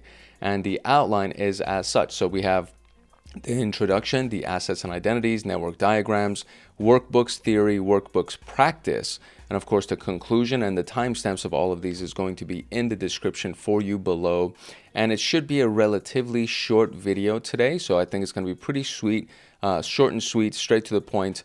And you should hopefully get some good information out of it. I will try to expand as much as I can in individual sections if I know or if I feel like it would be useful to you if I expanded on it. So I'll try to give you more information than what's available here. And that's pretty much it. So quick little note from Hackaholics Anonymous, and we will dive into the introduction. If you want access to my notes and exclusive downloads and to get lifetime access to me on Discord, consider joining Hackaholics Anonymous. We have 4 tiers. We have the supporter, the agent, the guardian, and the master. Each tier gets their own Discord server and early access to content. The agent, guardian, and master levels get exclusive content, exclusive downloads, monthly Python automations, live streams with me every single month, plus so much more. And to join, you can simply click the link in the description below and you will be able to choose the tier for which you want to join. I really hope I see you in the Discord chats. If not, I hope I see you in the comment section. All right, so if you've watched any of the videos up to now on this specific playlist, you already know that alert triaging is a relatively complex process. There's parts of it that are very common sense and they're logical, and there are parts of it that do require knowledge and experience and skill sets and things like that. So all in all, we would say that it is a complex process, and it requires you as the analyst to go ahead and gather additional information about the affected employees or the servers that are involved in that event, right? An alert that comes in indicates that an event took place. Now, whether or not the event is malicious and you need to escalate it to level 2 or to the incident response team and then ultimately turn it into an incident, right? Whether or not that needs to take place, that's totally up to your discretion. That's up to your judgment. And this is why these things are so important. So we go over these things to help you understand how you can determine whether or not something should be escalated and turned from an event into an incident, right? So we're going to be talking about workbooks that are designed to streamline the triage process and explain various lookup methods to quickly retrieve user and system context. So the objectives are to just get familiar with the investigation workbooks, learn where to find and how to use the asset inventory, understand the importance of corporate network diagrams, and practice workflow building inside an interactive interface. So we do have a practical lab that we're going to do. And then we have the prerequisites here. So the video right before this one should be the reporting video, and then prior to that should be the triage video. So if you haven't seen those, go check those out. Practice with investigating common attack chains, understand the fundamental networking concepts, and preferably be familiar with the concept of a SOAR. Now, real quick, in case you don't know what this is. So there's something called a SIEM first, right? So you need to first, to understand SOAR, you need to understand what SIEM is. And SIEM, SIEM, is a security information and event manager tool. Now, there's a lot of videos on this. I have a lot of videos on ElkStack on here, as well as Splunk. So those are 2 really big SIEM tools. And Splunk is an enterprise tool, and ElkStack Elastic is a open source tool. So you can use that on your own computer without having to pay for a license necessarily. So what happens is this, right? Let's say, so imagine you have a company that has 1,000 employees and they have 1,000 computers, and there's even a couple of hundred cell phones inside of that network, as well as some servers and file systems and things like that, right? So you have pretty much thousands of endpoints. And the endpoints are those systems that have IP addresses and they generate log traffic, they generate log data. Now, each one of them will generate probably thousands of log items per day. And when you consider the volume of that, you're looking at millions of log items per day, right? Millions of log items per day. So in order to easily manage this, all of that log information gets forwarded from those individual agents or those individual endpoints. That data gets forwarded to a central server. So in this case, let's say it's Elastic or Splunk. It gets forwarded to the central server, and then that server, so Splunk, the SIEM tool, that tool will digest the information. It'll go ahead and parse the information. It'll normalize the information, put timestamps on it, take the IP addresses and attach them, take the username, all that stuff. It makes it human friendly. It makes it human readable. And then if anything, based on its internal rules and the rules that have been configured for it, if anything pops up as an alert or as an event of note that you should be paying attention to, paying attention to it and investigating it. If anything matches those rules, an alert is going to be generated, and then it's up to you as the analyst to investigate that alert and determine what to do, determine how to respond to that alert. Now, if it's a really big company, then there are millions of log items coming in per day. So to make the jobs of the analysts a little bit easier and to handle some of the things that are a little bit more straightforward, SOAR comes into play. And so this goes hand in hand with the SIEM tool. So it stands for Security Orchestration, Automation, and Response. So if we really just look at the title of that, the name of that, it orchestrates the information and it automatically responds to the information. So if there are events that fit a certain set of rules, and for SOAR tools, there's something called a workbook as well.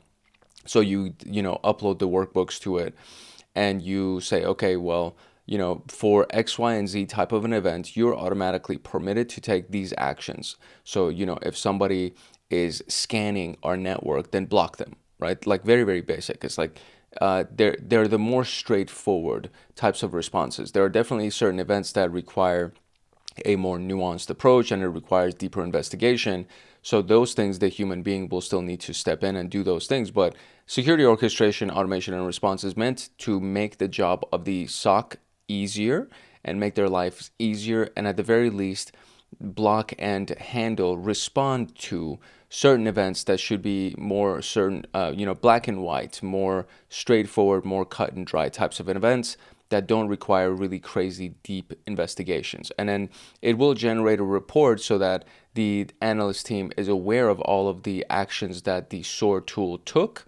And from there, they can go ahead and do, kind of a further investigation just to make sure all those actions were correct and nobody was blocked out unintentionally, or nobody was mistakenly blocked out. We should say that, right? So you still review the reports from the SOAR. It's just that it's meant to make things a little bit more streamlined and a little bit easier.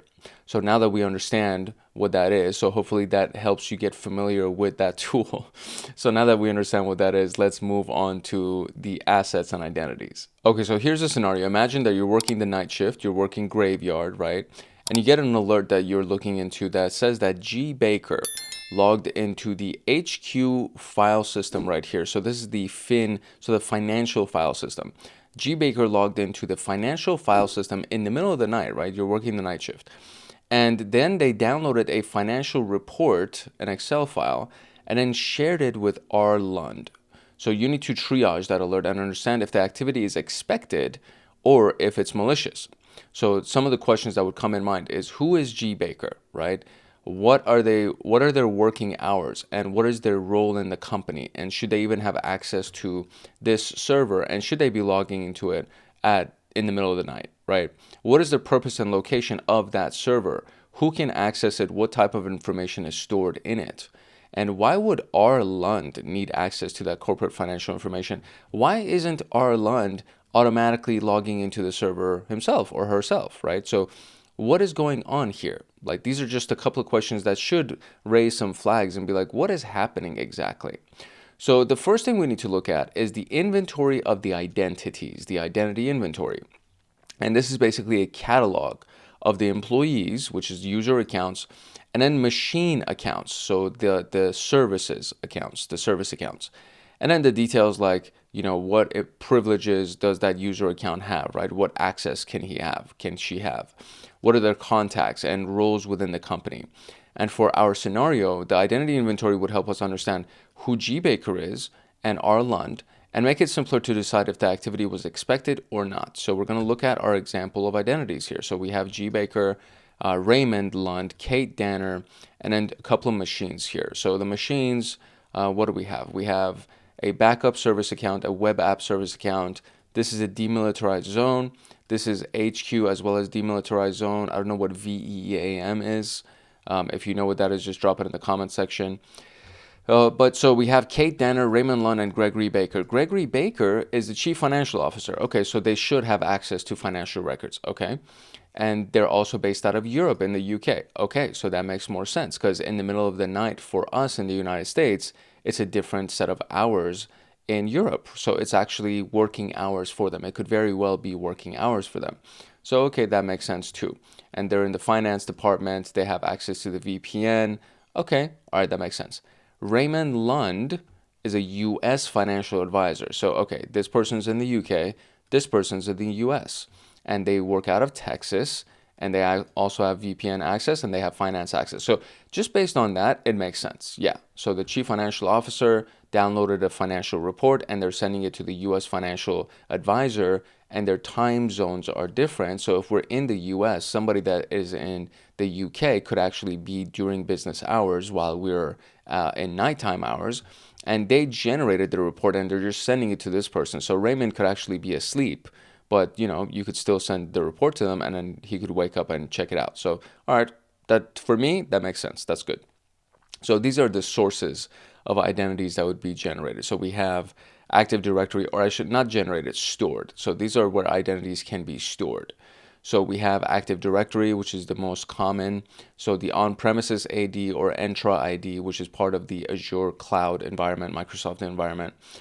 Active Directory itself is the identity database and is commonly used by the Security Operations Center. We also have the single sign-on providers that store all the data of the users as well as what assets they should get access to, what services they should get access to with a single sign-on. So this could be Okta, it could be Google Workspace, Cloud Interactive for Active Directory, and an easy way to manage and search users. Then there's the HR systems like Bamboo HR, SAP, or HiBob, which is limited to employees only but usually provides full employee data. And then there's a custom solution. And the Excel sheets, I would say that IT teams always have Excel sheets in addition to all of this other stuff as well, because to me, it's much more simpler to just go open up an Excel sheet and search for somebody's user ID number and then see what assets they should have access to and what permissions they should have, all on one line. So I think it's actually simpler than kind of having to load this thing and to use any of these softwares. For most people, for most IT people, for most nerds, I should say, Excel and spreadsheets are really, really user-friendly. And then so we have the inventory of the assets now. So this could be the asset lookup as well. And this is all of the computing resources within the company. So the asset is a term that can refer to software, hardware, or employees. But in this particular case, we're going to be referring to servers and workstations only. Assets can also refer to data as well. But in this case, we're just referring to servers and workstations. So for our scenario, we need to understand what that FinFS, that financial file server, file system is, right? So these are our list of assets. So the financial file system is inside of the UK data center. So it's in the UK. Windows Server 2022, Central IT is the owner, and it's the financial server for financial records. And then we have ADDC, which is the primary Active Directory domain controller. It's also in the UK. And then we have a PC in the London office for tech support and a stationary PC for accountants. And then we have Lu7 and Lu5, which are remote and they're Mac computers.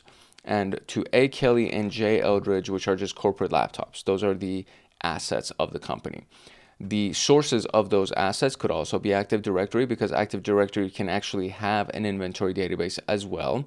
The SIEM tool that we talked about earlier, or endpoint detection response, those can also have the assets, because each asset itself, each workstation, is considered an agent, and it's forwarding its data to the central server. So each one of those agents will actually have information that will be stored inside of the SIEM, so we know exactly how many assets are inside of the environment that we're tracking. And then we have the MDM solution like MS Intune or JAMF, MDM, and it's a dedicated class of solutions created to list and manage assets. So this is specifically just to manage assets. And then of course the Excel sheet that will be the same as the identity inventory. So looking at the identity inventory, what is the role of R. Lund? So he was the United States financial advisor. So US, let me see if there we go. US, and let me spell this right. Financial advisor. Now, or how did they spell advisor? Okay, I'm going too fast and they can't register my speed because I'm so fast. They did have financial advisor with an E instead of an O. I think that is actually a country thing, because in the US we spell it with an O. Okay, check the asset inventory. What data does the financial server store? That would be financial records. And does the file sharing from the scenario look legit? And in my opinion, it does. Okay, great, awesome. Okay, so let's talk about network diagrams now. Network diagrams come into play when you're dealing with a really large company that would have multiple segments in their network. And so trying to find out where an asset is, which part of the network an asset is, which part of the network an identity is, or they should be, right? This is a really big topic. So these network diagrams are actually very, very handy. So we consider the scenario where you're investigating a chain of related alerts based on firewall logs, and you want to give meaning to the IPs that you see. So at 8 o'clock, this IP address is repeatedly connecting to a corporate firewall via port 10443. At 8:23, firewall logs show that the IP 174, so this same IP, was translated to an internal IP address. 8:25, the IP, the internal IP address, is scanning this subnet. So if you are not familiar with this, this is, I mean, anybody, there are so many comments that come into our comment section that they're like, I don't know what to do, which route should I take? And I'm like, okay, well, have you gone through CySec 101, number one, and have you gone through the Network Plus playlist? These things are so important, because me having to sit down and explain to you what this is right here and why somebody would scan a subnet, it's like you should already be familiar with this stuff, right? Before you get to SOC level 1, you should be done with CySec 101, and you should have a really good understanding of networking. So to understand networking, it'll definitely aid you in everything that you're doing in cybersecurity, just to kind of throw that out there, okay? Really, really quickly. So when you see this /24 at the end, so let's think about it like this. Each one of these dots that you see, so if I zoom in a little bit here, so each set of these digits that are between these dots is considered an octet. Octet stands for 8 bits. So this is 8 bits, this is 8 bits, this is 8 bits. So if you have 3 of these 8 bits filled in already, 3 times 8 would be 24. So you're calculating for the last remaining octet, right? So you're telling the tool that you're using for scanning that, hey, the first 3 octets are filled in, but that's what that 24 represents. And then from there, I just want you to fill in the rest of it. So if you see 16 here, that means the first 2 are filled in, and I want you to fill in the rest of it. And now it could be 20, right? So it could be a number that is not an exact multiple of the number 8. And in that case, what that means is that you basically are providing the first 20 positions, right? The first 20 portions of it. So you would take the full 32, you would subtract 20 from it, and what you're trying to fill in is the remaining 12 portions of it. And that it's a little bit more detail oriented. It's easier to show you with like actual digits on the screen so that you can see what that looks like. But this could be it could be something that is not a multiple of the number 8. So in this particular case, just to make it easier, it's a multiple of 8. So we would have, the first 3 filled in. We're just trying to fill in the last one. That's basically what that is. Just in case you didn't know, I probably should not have even explained that. But anyways, so that's what happened. So the internal IP address is now scanning our subnetwork. And then the same IP is now scanning another subnetwork. So the attack seems to be ongoing. They seem to be doing a lot of enumeration, and they're trying to find what other IP addresses exist inside of our networks. So when we look at this, if we had a network diagram, it would make things a lot easier. So because you want to know, okay, well, what is this subnet? What devices are inside of that subnet? What devices are inside of this subnet? And are they sensitive devices that we really have to worry about? If somebody scans and finds them, we're going to be in trouble, right? So you'll have to find out what service is running on that 10443 port first, because that's how they got in. Why would anybody connect there? Then identify the subnet of this specific private IP. And why would I ever try to connect to the other subnets? So this is what the network diagram will help us do. So this is the threat actor, the initial IP address. They connect it to our cloud, right? So we have the VPN users also connecting to the cloud. We have the website visitors coming to the cloud. All of this stuff is here. Now, this could also just represent the internet at large, so that could be it. And so from here, they're now going through and actually getting to our internal firewall. So we have the exposed ports here, 80.443 and 10.443. And this is the VPN of tryhackme, right? And so through 10.443, they were able to actually break in, and they got in to that initial VPN subnet, which is what is connected for our VPN service so that users can come in. That's how they got that private IP address right there. And then notice that this shows 16, so we have 1010, right? And then the last 2 are left off, meaning that the first 2 octets are filled in. The last 2 octets can be used to assign a bunch of users. So that, and we'll talk about how many users can be assigned. So if you only have, comparing to this, if you have the first 3 octets filled in and you only have the last portion remaining, there are 256 IP addresses for each one of these things that can be assigned. But the first IP address, so 0.1, is usually for the gateway, and 256 is usually for the broadcast address. So you typically have 254 addresses that can actually be assigned to various users and machines.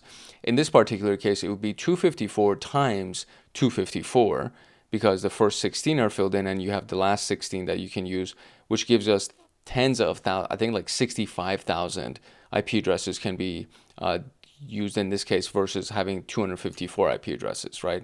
So they got in here, and then they scanned this subnet, which is the database subnet, and then the office subnet, which is this subnet.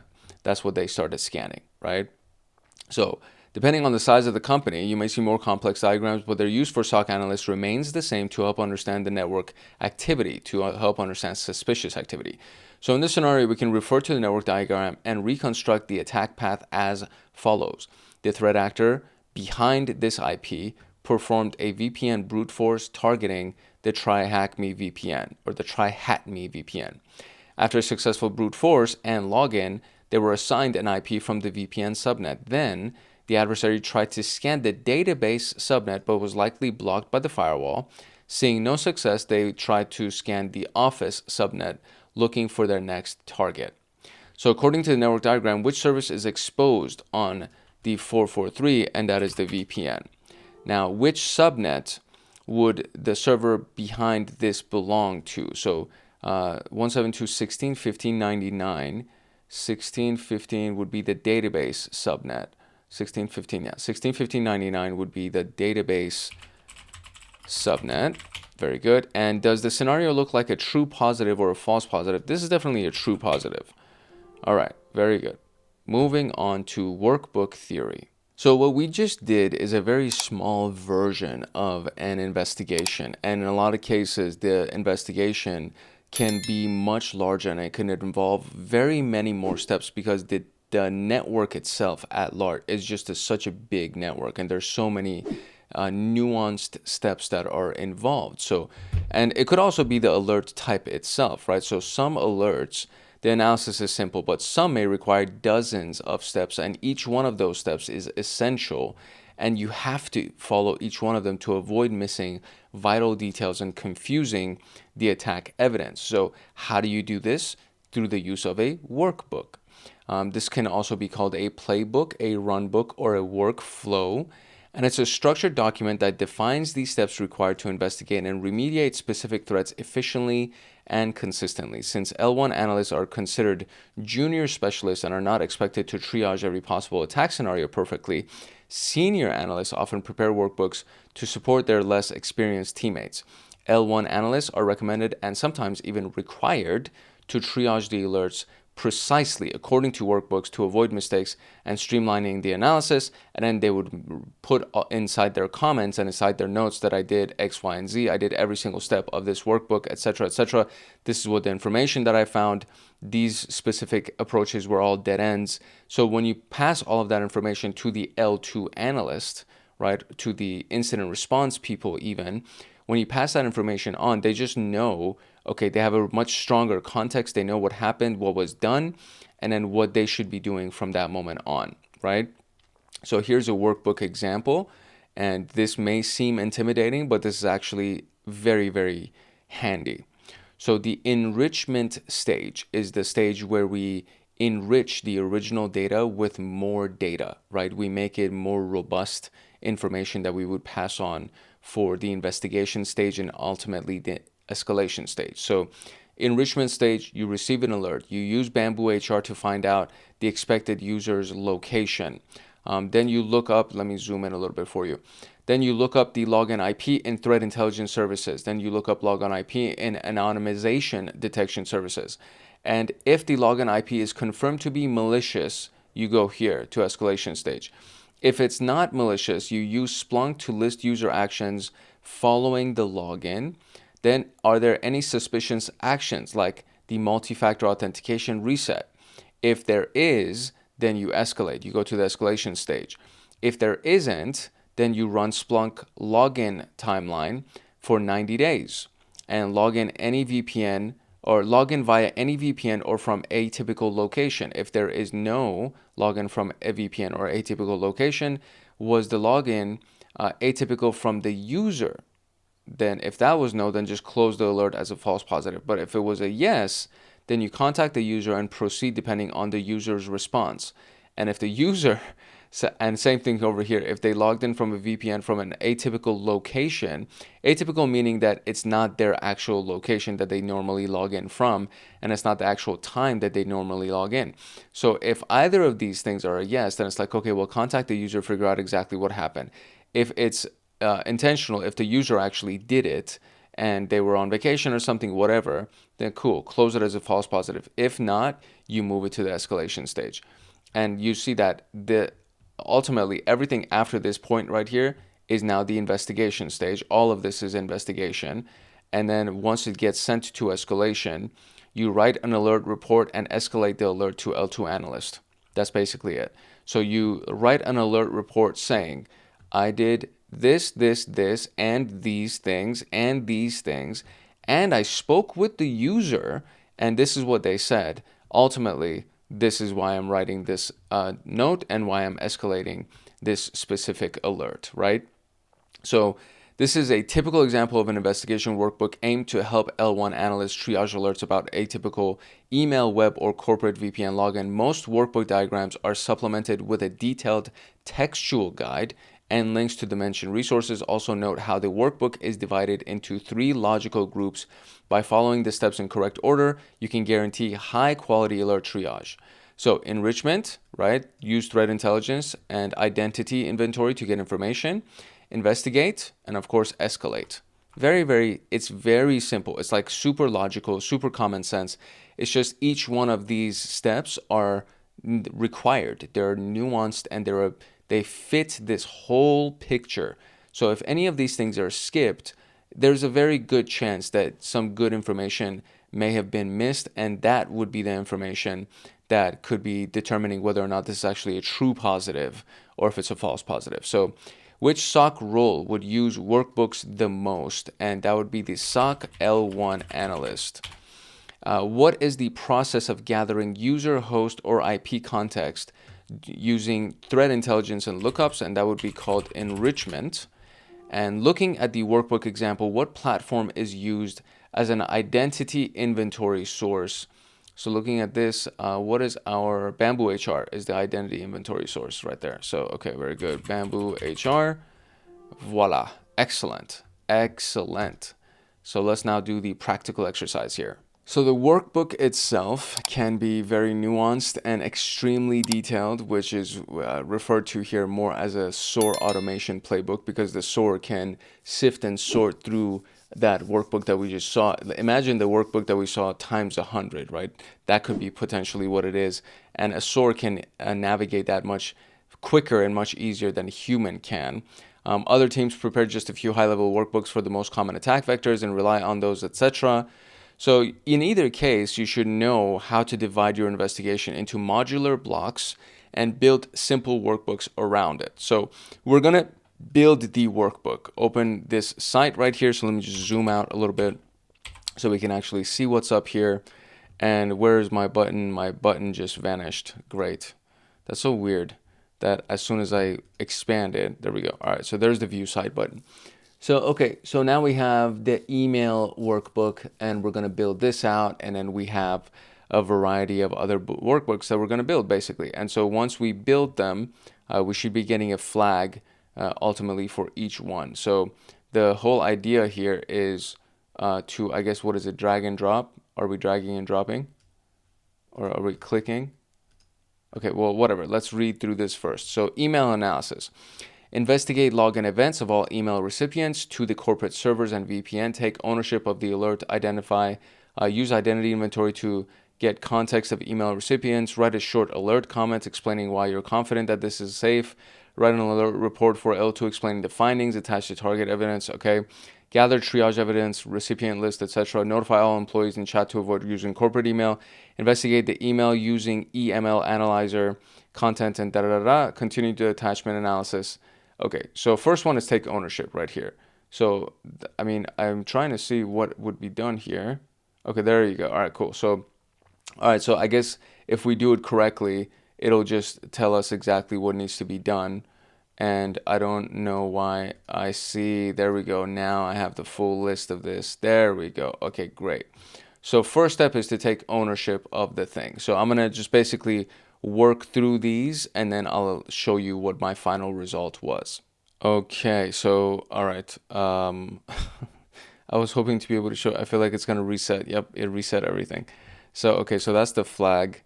And we're going to go through everything one more time. Okay, so at the very, very beginning, let me drag this down here. At the very beginning, right, the first thing that you want to do is you want to assign this to yourself. So where is it? Assign the alert to the system owner. There we go. IT team. Why is this not working? Or where is it? Assign it to yourself. My bad. I'm sorry. I saw the word assign and I was like, oh crap. That's okay. So assign it to yourself first. That's the first thing that you want to do. And then from there, you want to find out what's go and oh, I'm on the PowerShell analysis. Let me go back. Oh, I can't see the, good Lord. Oh my gosh. Restart. Let's restart. Okay, that's a good one. Okay, there we go. There we go. Now we're back in the email analysis. Okay, all right. Sorry. I was doing the PowerShell analysis. Okay, so this is the workflow for the email analysis. So first, again, we want to assign it to ourselves, right? So where is the assign button? Take ownership of the alert. That's the one.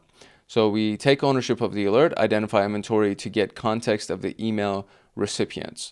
And then you're going to go ahead and investigate the email itself. So first we go and investigate the email. There we go. Investigate the email. There we go. So we're going to investigate the email using the EML analyzer, the SPF DKIM, content sender information.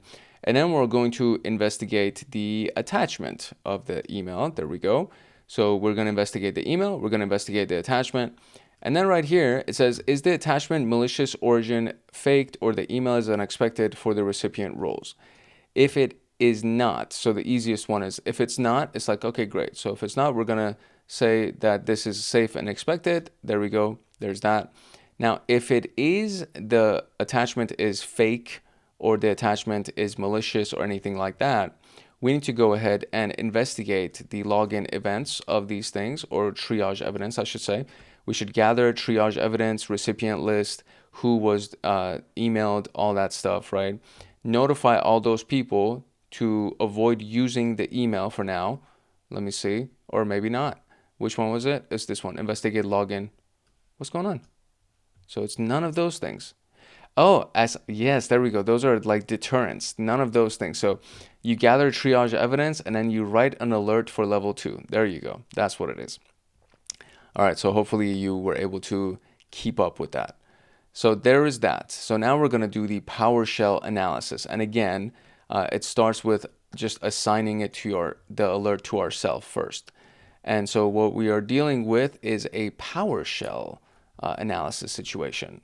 Okay, so just so I don't have to repeat this, we're going to go through this before I drop the last solution here. So first we assign the alert to ourselves, get the context of the affected machine using asset inventory. Then we're going to use threat intelligence to analyze the URL to perform static analysis of the downloaded executable.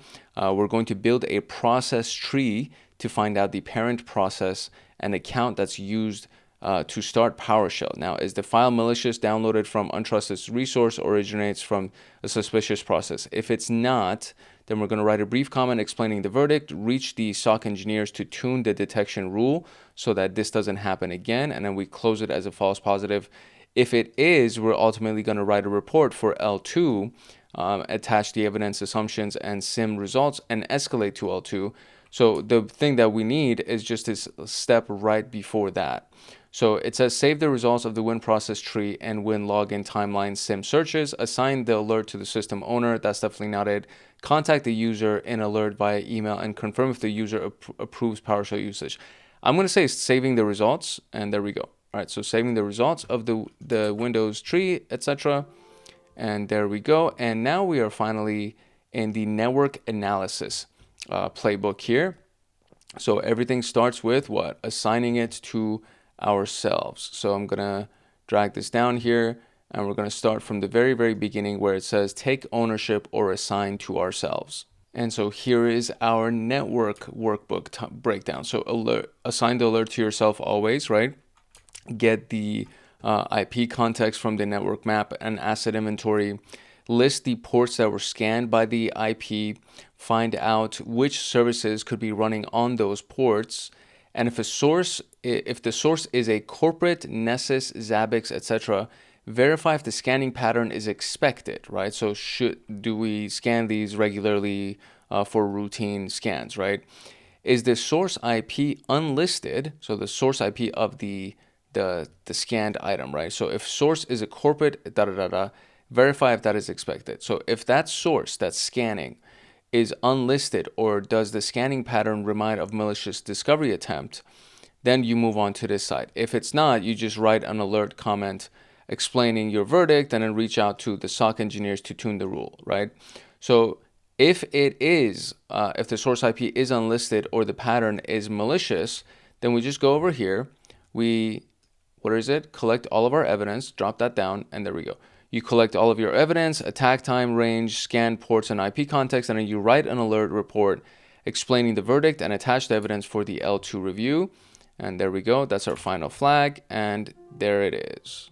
So in conclusion, we don't really have much notes that are available to us on the room itself, but just remember to actually use the existing lookups like your asset inventory or the network map to better understand the alert.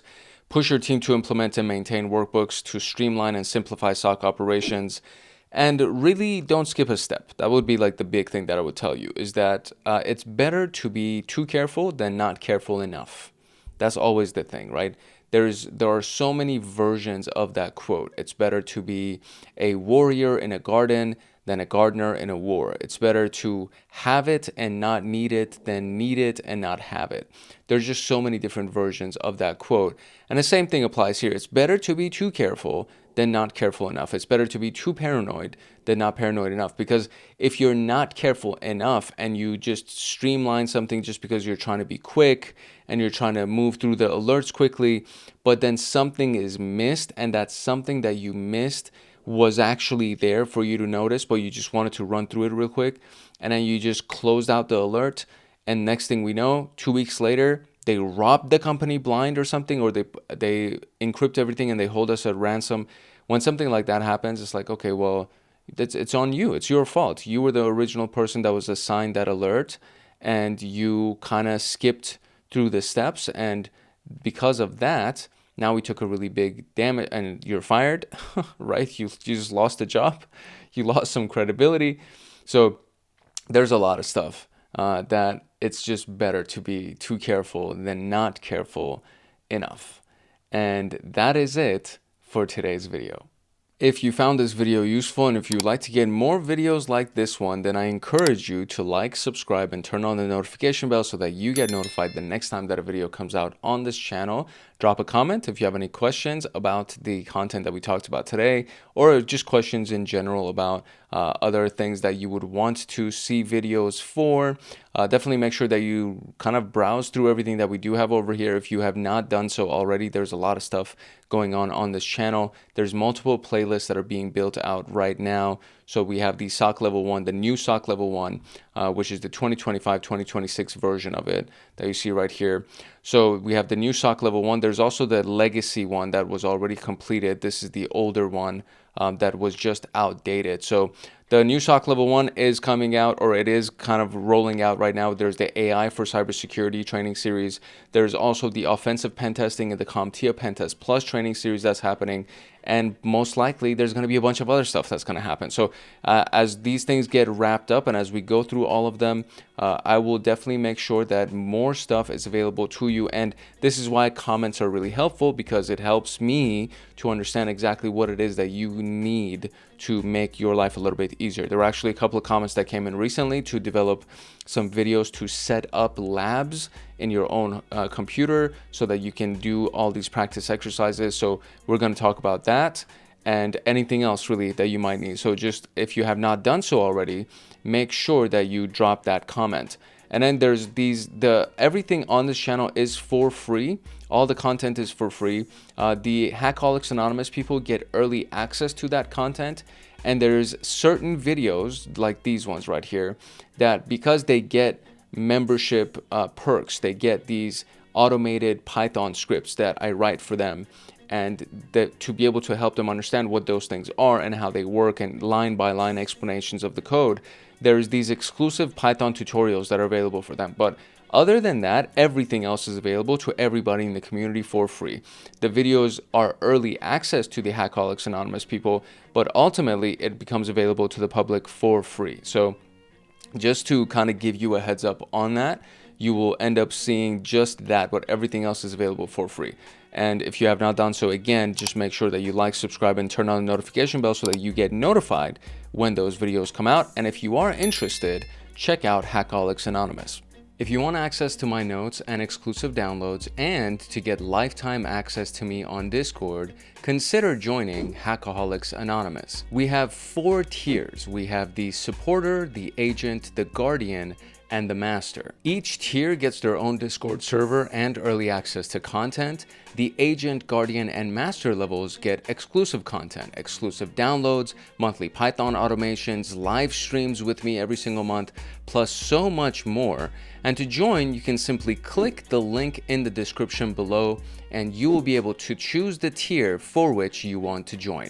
I really hope I see you in the Discord chats. If not, I hope I see you in the comment section. It's your boy Hank Hackerson at Hank Hacks Hackers, your favorite network and system attacker / protector. If no one else loves you, Hank loves you. Love, peace, and chicken grease. And I will see you in the next video later. In this video, we're going to be talking about the SOC metrics and objectives. My name is Hank Hackerson, your trainer for today. And to get more videos like this one, I encourage you to like, subscribe, and turn on the notification bell. Anything that has to do with data will have metrics and objectives. And KPIs, or also known as key performance indicators, are things that across very many industries are applied to the various forms of data that are brought in. And data is a really really big thing in our world today, from the ads that are presented to you, from the events that take place on a computer inside of a security environment.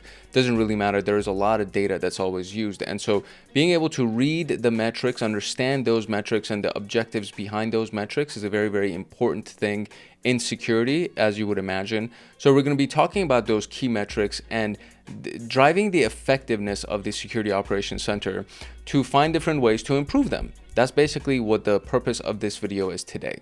So obviously we're going to be talking about the introduction, the core metrics, the triage metrics, improving those metrics, and there is going to be a practical lab at the end of it for us, and of course the conclusion, and you'll be dismissed for the day. As always, the timestamps of these things are going to be in the description below, so if you want to skip around, you can go ahead and do that.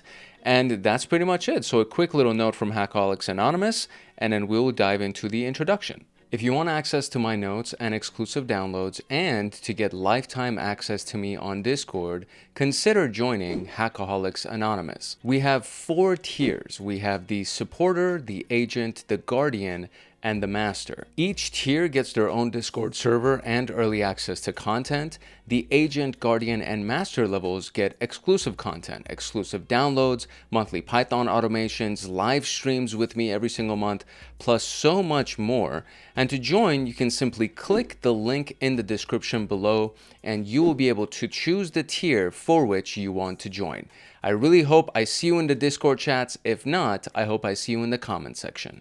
Data, again, is just super important. So the efficiency of the SOC team can be measured using different indicators and metrics. So for example, something like the mean time to detect something and the mean time to respond to something. Mean in this particular case means average, right? So if you've never heard that, we talked about that a lot in algebra. So that's definitely something that I do remember from algebra. I've forgotten a lot of things, but I do remember that for sure. And the whole idea is to improve those metrics, right? So the average time that it takes for you to detect something, you want to improve that. The average time that it takes for you to acknowledge and respond to something, you want to improve that stuff. So the objectives for today are to understand what the service level agreement is, which is the document signed between a service provider as well as the consumer or the customer, because the customer could necessarily be a business as well. It does not necessarily mean the consumer. But a service level agreement would be the kind of defining the uptime and quality requirements. So for example, your internet service provider may say that we're going to have an uptime of 99.9%, that we're going to be up 99.9% of the time, and we're going to account into the fact that, 0.1% of the time something might take place that service will crash, right? So that's the service level agreement. And so the data that is kind of embedded into that, or at the very least the data that supports that, is the mean time to detect something, the mean time to acknowledge something, and the mean time to respond to something. So understanding the importance of the false positive rate and how that actually affects these data points right here, why and how to improve the metrics as an L1 analyst, and practice with managing SOC team performance metrics. So in the last video that we talked about in the practical exercise, some of the final steps when we were creating the workbook was to email the security engineering team and say, hey, listen, this was a false positive. Please tune our detection rules so that this doesn't come up again. And that improves the metrics that we have at large, because if we're spending time on false positives, we're not addressing the true positives, and time is being wasted, resources are being wasted, and our overall statistics are going to decrease. So this is very important. The completing of the SOC workbook and lookup video is the very most recent video right before this one. So if you haven't done that, please go ahead and watch that. Understand the key alert properties like severity or verdict, and know the difference between in-house and managed security operations center. And we've talked about all of these things in this module that we're in, which is the SOC Level 1 module, the brand new SOC Level 1 module, or I should say SOC Level 1 pathway of tryhackme. And then we have the SOC Team Internals module that we're in. And then we've talked about all of these things inside of the current module that we're in. So that being said, let's go into the core metrics.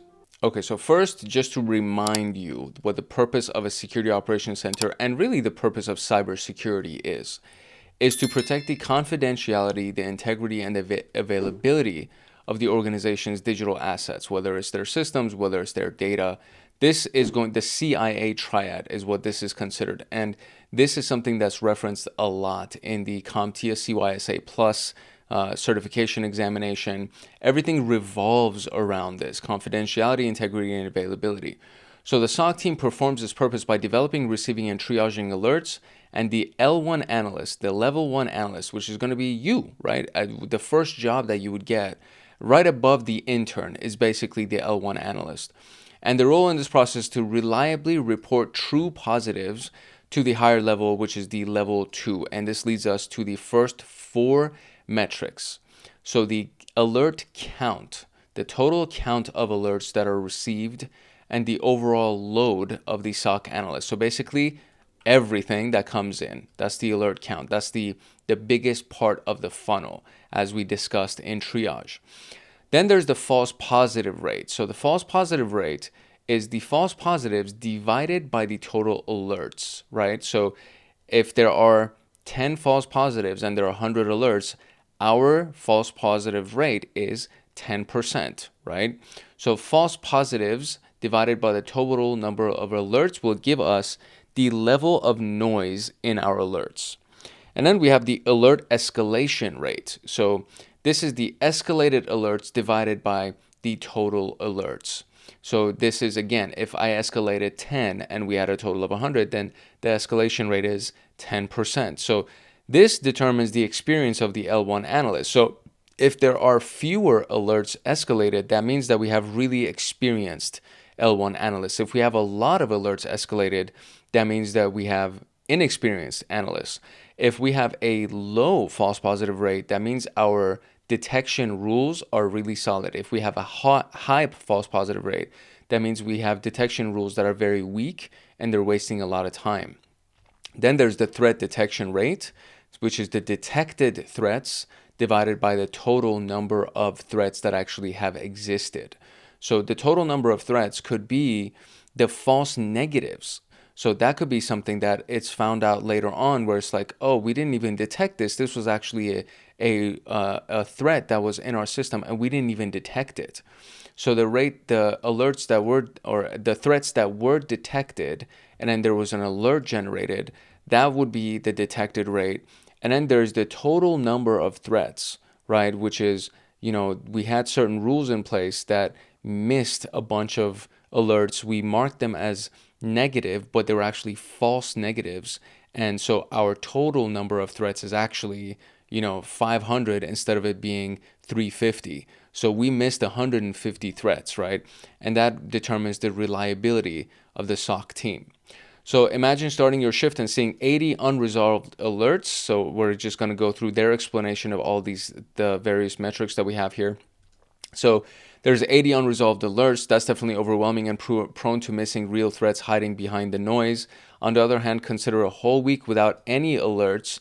It sounds better at first glance, but it's also concerning since it's a too low of a count, and it may indicate an issue in the SIEM or a lack of visibility, leading to undetected breaches, right? So it could be these total threats that we're just missing. We're missing those threats. So the ideal metric value depends on company size, but in general, 5 to 30 alerts per day per analyst is a good metric. So if you have a team of 10, it would be 50 to 300 total for a team of 10, right? False positives. So if 75 out of those 80 alerts, which is 94%, were confirmed to be false positives, so you have 94% of those alerts being false positives, like system noise or typical IT activity, that's a bad signal for your team. With more noise, analysts tend to become less vigilant and more likely to miss the threat and threat all alerts, just like, yes, this is another spam that just came through. A false positive rate of 0% is unachievable, but 80% or higher is a serious problem, usually fixed by a tool and detection rules tuning, often called false positive remediation. So, alert escalation rate. So L2 analysts rely on the L1 to filter out the noise and escalate only actionable threatening alerts. At the same time, as L1, you don't want to be overconfident and triage alerts that you don't fully understand without a senior support. The alert escalation rate comes in handy to evaluate how experienced and independent the L1 analysts are and how often they decide to escalate. It is usually aimed to be below 50% or even better, below 20%. So only 20% of those alerts that you see in L1 should be escalated to L2. Because again, these guys are super experienced, these guys and gals are super experienced, so we don't want to waste their time by having them address things that we could have probably easily figured out by just doing some research. So the threat detection rate, imagine that out of 6 attacks for 2025, your SOC team detected and prevented 4 attacks, missed the 5th because of a broken detection rule, and the 6th because of the L1 analyst misclassified the breach as a false positive. The resulting metric is 4 divided by 6, which is 67, and that is a very bad result. The threat detection rate should always be at 100%, since every missed threat can actually have devastating consequences such as ransomware infection and data exfiltration. So this is one of the ones that you really want to just get perfect on. You don't want to miss the threats that come in, because again, just one threat going undetected can destroy the entire company. So you don't want that. So is 0 alerts for a month a good sign for your SOC team? The answer to that is what? Of course, no, because that means that you don't have proper detection rules in place. What is the false positive rate if only 10 out of 50 alerts appear to be real threats? And that would be 20%. I want to say false positive rate if only 10 out of 50 alerts appear to be real threats. Oh, you know what? It's the third position here that kind of threw me off. I'm like, why are there 3 digits for this? And it's so 10 out of 50 means that the false positive is actually 40 out of 50, because 10 out of 50 would be the real threats. So 40 out of 50 would actually be the false positive rate that we're looking for, which is in this case 80%. Very good. All right, so let's talk about triage metrics. So everything that we talked about previously right here, the core metrics, right? A lot of those can be connected to that mean time to detect something. But the mean time to acknowledge and the mean time to respond to something is where triage really is connected to. So to timely receive, alert, and triage something and then respond to it before the attacker can achieve their goal, that's what the triage metrics are. So the requirement to ensure quick detection remediation are commonly grouped into a service level agreement and a document signed between the internal SOC team and the company management, or by the managed SOC provider and its customers, right? So the internal SOC team will sign something that will go to the company management saying, we're going to agree to this agreement to try to maintain those original metrics. If a company hires a third-party provider, which is an MSSP, a service provider basically, if they do that, then the agreement is between the client, which is the company, and then that third-party provider, which is the SOC team. So the agreement usually requires quick threat detection measured by the mean time to detect, timely alert acknowledgement, which is the mean time to acknowledge, and finally the response, which would be the mean time to respond. And that is to respond to the threat, like isolating it or securing the breached account, etc. So we have a malicious event occurs, right? And then the SOC team receives an alert. That's the mean time to detect, and it's 5 minutes, greater than 5 minutes in this case. Then the level 1 analyst starts the alert triage. So they assign it to themselves and they say that I'm working on this. That's what that means. That's what that metric is. So that's the mean time to acknowledge it. And then there's the investigation and everything else, which would end up being it would be the internal processes here. And so the mean time to acknowledge, so from the moment that they say, yes, I acknowledge this, to the moment that they finally have a response for it, that's the mean time to respond to something. So if between the time the alert came in to the time that somebody acknowledged that alert, that's 5 minutes. That is counting towards our mean time to respond to something, because the alert came in, it's just that nobody acknowledged it for 5 minutes. So that counts towards that. And then from there, we have everything else that we do for our investigation, then escalation, all that stuff, and then fully mitigating the breach at the very end. So that's the mean time total, the mean time to respond. So if you mean time to respond 25 minutes, I mean, that doesn't seem like a bad thing, but a lot of damage can be done in 25 minutes, depending on the size of the company and depending on the assets of the company. So that could be devastating. It could be. So the reference table here, we have the SOC team availability. So different teams might have different definitions or formulas for their metrics, depending on what they want to measure. For this and everything else, Please use the illustration above as the reference table, which is this thing right here, basically, and the reference table to answer the question. So we have the SOC team availability, the mean time to detect, acknowledge, and respond. So SOC team availability should be 24/7 because hackers don't sleep, and is the working schedule of the team, often Monday through Friday, 8 to 5, or 24/7 mode.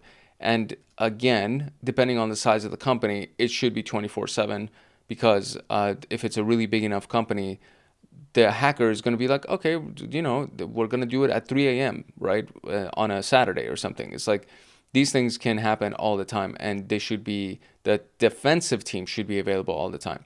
The mean time to detect, 5 minutes in this case, is the average time between the attack and its detection by the SOC tool. The mean time to acknowledge, 10 minutes in this case. The average time for L1 analyst to start the triage of the alert. And the mean time to respond, 60 minutes in this case, is the average time taken by the SOC to actually stop the breach from spreading. And it starts from detection. So the moment that it's been detected, the clock starts on the mean time to respond. And then the mean time to acknowledge should be dropped as much as possible, assuming that there's a big enough team and they're on top of it. They're not sitting on their phones in front of their computer, something like that. And in the meantime to respond this will vary more than anything else because it just depends on the attack that's taking place. So imagine a scenario where the SOC team receives a critical alert on Saturday. If the team works 8 to 5, on which day of the week will they acknowledge it? That would be a Monday. So that's not good. And that's that's like what is that? It could be like a 36-hour mean time to acknowledge something. Do you know what I mean? If it comes in on a Saturday and you work Monday, you could literally be taking easily over 30 hours to acknowledge that alert even came in. So that's really not good. Imagine a scenario where an employee was lured into running data stealer malware. The SOC team received a connection to redline stealer alert after 12 minutes. So they received the alert after 12 minutes. And that's where the clock starts for our response time. One of the L1 analysts on shift moved the alert to in progress 10 minutes later. So that's 10 minutes. And then after 6 minutes, the alert was escalated to L2, who spent 35 minutes cleaning the malware, providing the as your answer. So mean time to detect, mean time to acknowledge, and mean time to respond. So mean time to detect itself was 12 minutes, and mean time to acknowledge was 10 minutes, and mean time to fix it, so 35 plus 6 would end up being 41, and then plus 10, that would be 51, and that would be our total time. Very good. So let's talk about improving these metrics. So why is it important for us to improve the metrics? Obviously, it's important because it means that you're more efficient. It means that the team is doing well. It means that you're securing your client, and ultimately you're also securing the world. But the more important one for a lot of people is that if you actually are improving your metrics regularly and you have really good metrics compared to the other people on your team, that means that you're performing well. And if you have good results, you get a raise, right? You actually make more money. You get promoted faster. And these kinds of things are really, really important. So depending on the type of person, some people are just really nerded out by the process itself, and they really want to just be the best that they can be for the work that they do. Some people are financially driven. And if you are financially driven, then just know that the better that your metrics are in this case, the more money you'll make. That's it. Like better metrics equals more money. That's the key metric right there. So the reference table here is this. So the issue is false positive rate over 80%. Your team receives too much noise in the alert. So you want to exclude trusted activities like system updates from your endpoint detection response or SIEM detection rules. This would not be something that you would do necessarily. This would be the security engineering team, the SOC engineering team, but it could be something that you might be able to do. Then it would be consider automating alert triage for most common alerts using the SOAR or some kind of a custom script, right? To just take care of those things quickly because they're false positives. Mean time to detect over 30 minutes. This means that the tools you're using are very slow, or your network is very slow. So there's a high delay to actually detect it. So you contact the SOC engineer to make detection rules run faster or with a higher rate. So, scan the network faster. Instead of waiting 30 minutes or instead of waiting 20 minutes to run the next scan, why don't you scan it every 10 minutes? Like set up the rules so it scans it every 10 minutes. Check if the SIEM logs are collected in real time without a 10-minute delay. All these things. Check if the network connection is solid. Check if the tool that we're using, the SIEM tool that we're using, is not out of date. It's updated. There are so many things, right? There are so many things that can determine how quickly we can detect something. The mean time to acknowledge is over 30 minutes. This one is if you're working Monday through Friday, there are going to be days where you're not going to detect anything that comes through the weekend, and that will hurt your mean time. It'll hurt your averages, because if something comes in on a Saturday morning and you address it on a Monday morning, that's technically 48 hours that was just added to your average. And so if you have multiple things that came through on a Saturday morning, that's multiple 48 hours that are being added. So that part's really crazy. So ensure the analysts are notified in real time when a new alert appears. Evenly distribute alerts in the queue between the analysts on shift. And of course, move to a 24/7 instead of having a Monday to Friday kind of a schedule. Meantime, to respond over 4 hours, the SOC team can't stop the breach in time, so ask L1 to make everything possible quickly to escalate the threats to L2 and ensure your team has documented what to do during different attack scenarios. That is very, very important. And this has to do with the skill sets of the team, not necessarily the availability of the team. This has to do with the availability of the team. This has to do with the strength of the tools and the rules for those tools. And all of these things feed to whether or not how successful the SOC is and the overall success rate of the way that we detect, acknowledge, and respond to something. So what is the highest acceptable false positive rate for SOC teams? And the highest acceptable, I guess, is 80 based on this. So we'll do 80% based on that. Should all SOC roles work together to keep metrics improving? Yeah, the answer to that is obviously a yes. Absolutely, of course, yes. All right, so let's now do a practice scenario here. All right, as per usual, we have a view site, which is basically how our lab is launched. There we go. So we have 3 scenarios, and it seems like there are 3 flags. Okay, great. So let's see what the first scenario is here. So it says, Dear SOC Manager, our biggest customer, Open Door, was dissatisfied with how we handled breaches. When their CFO's email and Entra ID account were breached, it took us almost 6 hours to kick out the hacker from their mailbox, and threat actors had enough time to dump all emails and leak them on the darknet. Yeah, 6 hours is a long time. So looking at the report, looks like we had a critical alert and spent 5 hours trying to properly reset the victim's Entra ID password and MFA. How could it happen? And what would be your actions? That's very interesting. Okay, so problematic metric, improvement task, and assign to task. Okay, or assign task to, I should say. Okay, so what is it? We say assign the development task to the SOC engineer responsible for the notifications. Time to respond was too high, too much time spent to contain the attack, tune a notification system. Time to acknowledge was too high, assign the research, So it doesn't really give us any information about, how long it took for us to detect it, how long it took for us to acknowledge it. It just says that it took almost 6 hours to kick out the hacker from the mailbox. So meaning the time to respond was too high.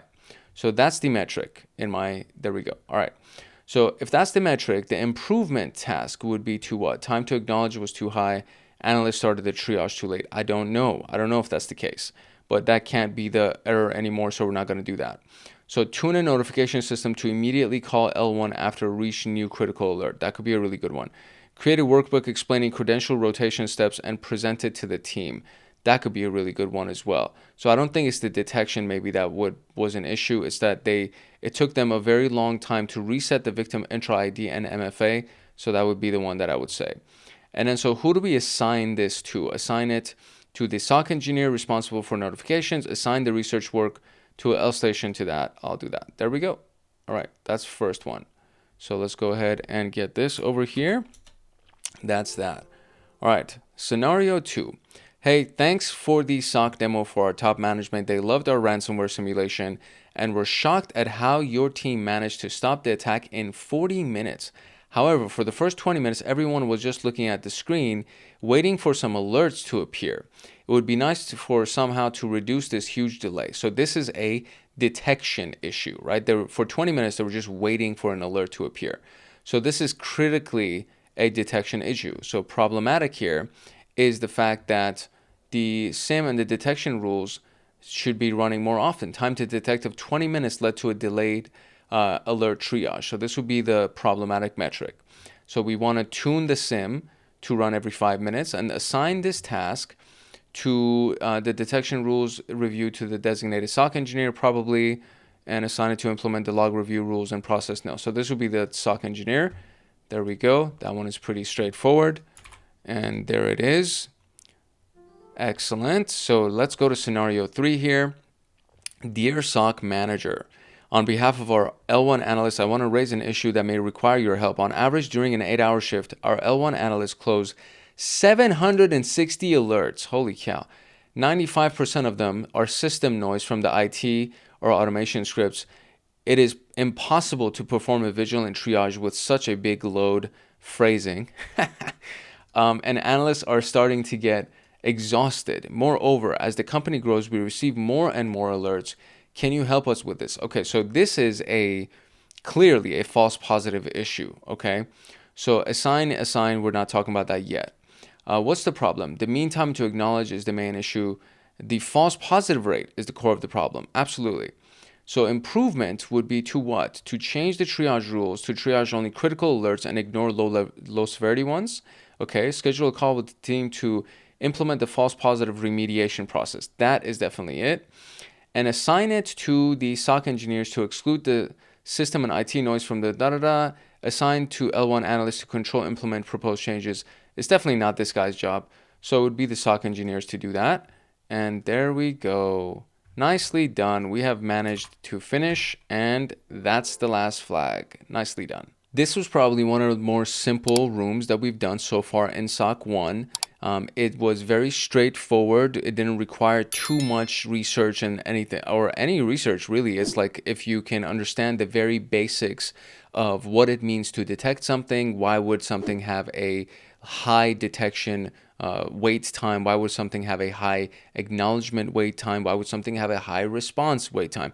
When you understand that, when you understand those metrics, then everything else kind of becomes easy. And it's like, okay, well, these are the reasons why we need to be really good at this specific task. These are the reasons why this or this.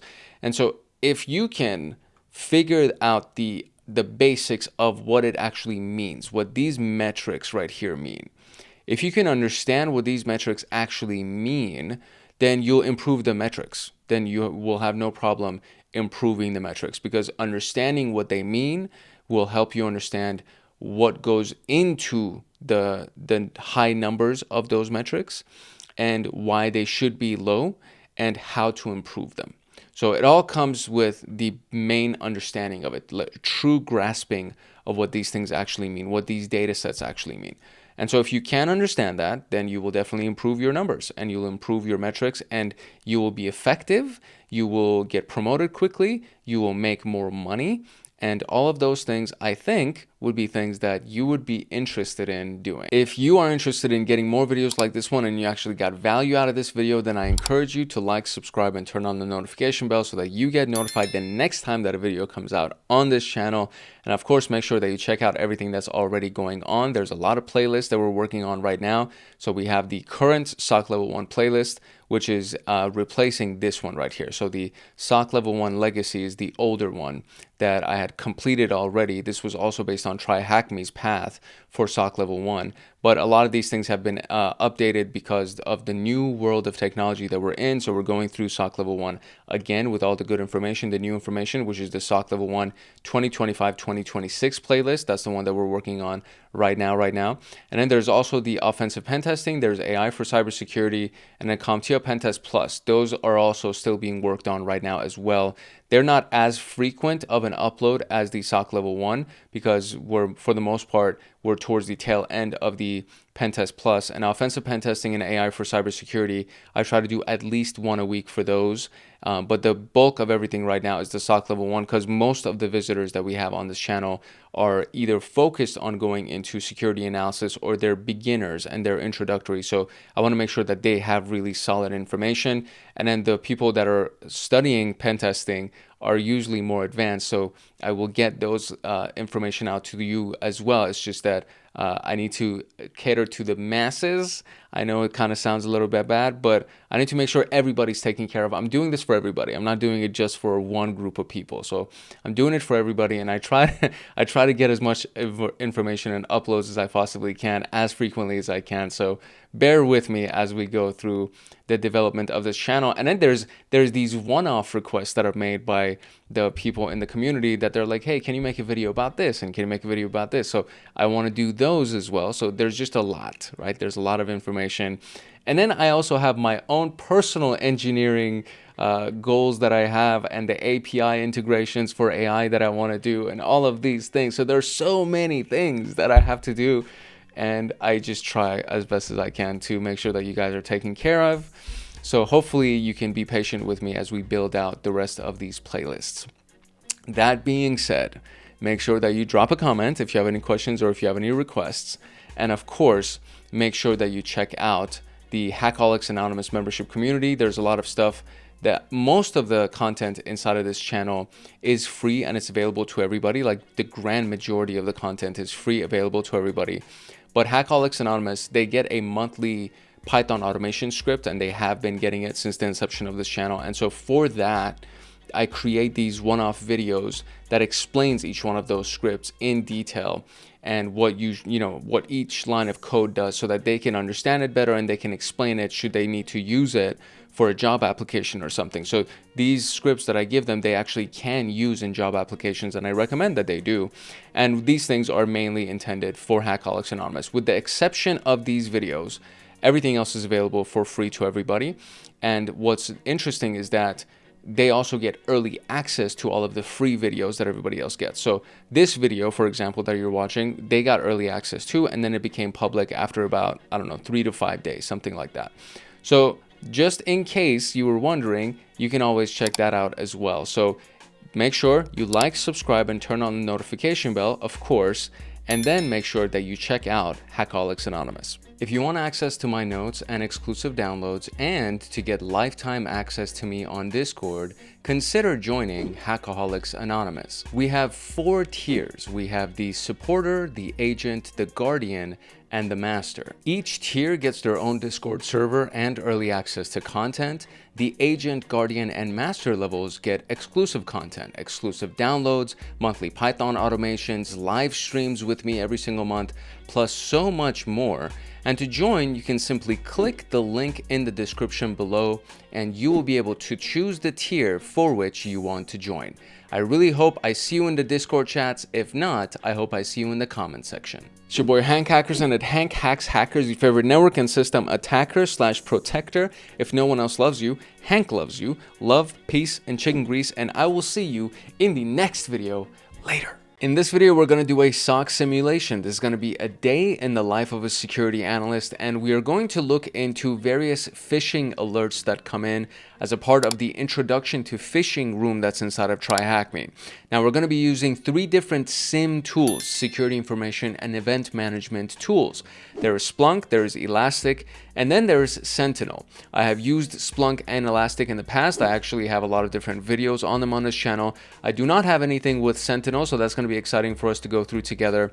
And really, for the most part, this is just a part of the SOC simulation, the SOC simulator tool that's available inside of tryhackme. And I'm really excited to use it because this would be my first time to officially use the SOC simulation tool, and we'll get a chance to go through a variety of different alerts. We will triage the alerts. We will make sure whether or not they are false positives or true positives, and then write a report and close out the alert or escalate the alert, one of those two. So I think it's going to be fun. I think it's going to be a really exciting, different type of a video as we do previously, or compared to the previous videos that we've done. So hopefully you'll get a lot of value out of it. If you don't have access to the tryhackme SOC Simulation tool, you can download Splunk, or you can download Elastic, or you can download Sentinel, and kind of go through a variety of different exercises that I run today. But ultimately, that's what we're going to be doing, is we're going to be using those 3 different tools and just kind of going through the triage and the investigation portion of it, which is kind of the meat and bones of everything that we're going to do today. And then report writing and everything else is just very, very basic. I've already done a video on report writing. I've done a video on the various workbooks that you can use, alert triage, all that stuff we did. The previous 2 or 3 videos prior to this one, we covered all of those different topics. So you'll be able to go through those if you have not gone through those before, and you'll be able to check those out to see what the information is that I'm going to be using today. I'm not going to be reading through a lot of stuff. They do have a lot of documentation, but I'm not going to be reading through all of that. Mostly, we're just going to be doing investigations.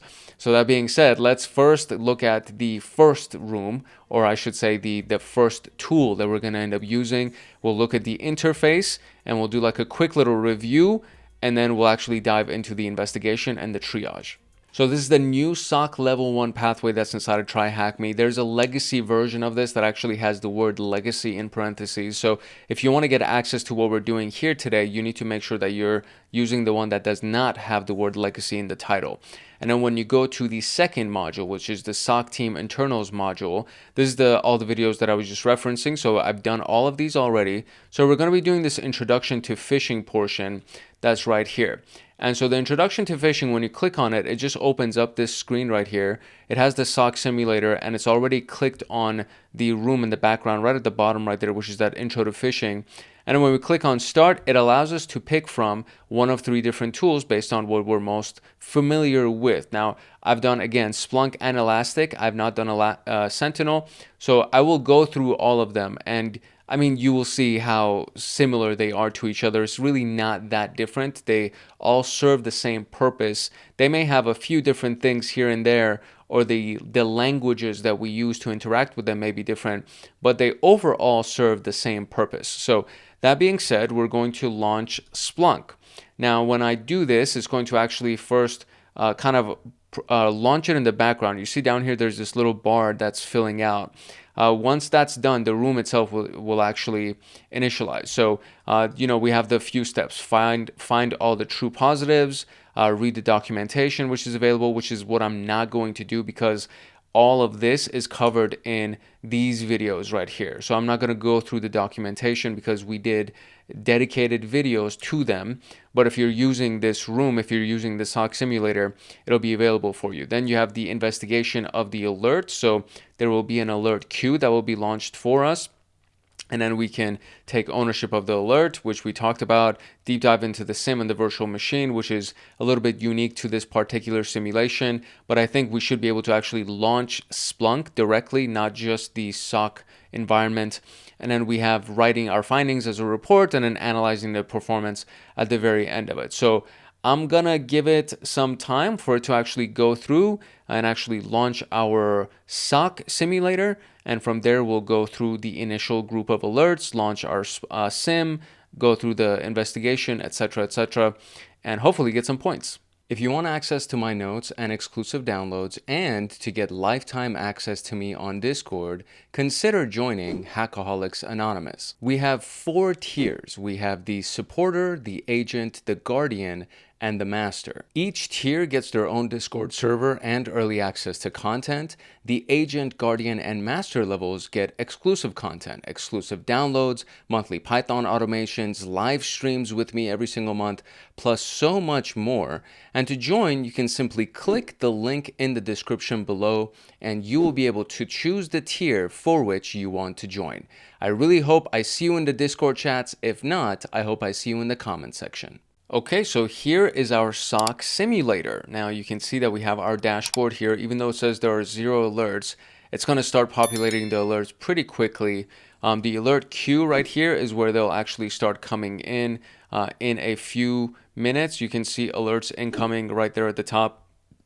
And then we have the SIEM tool that will actually open up Splunk for us.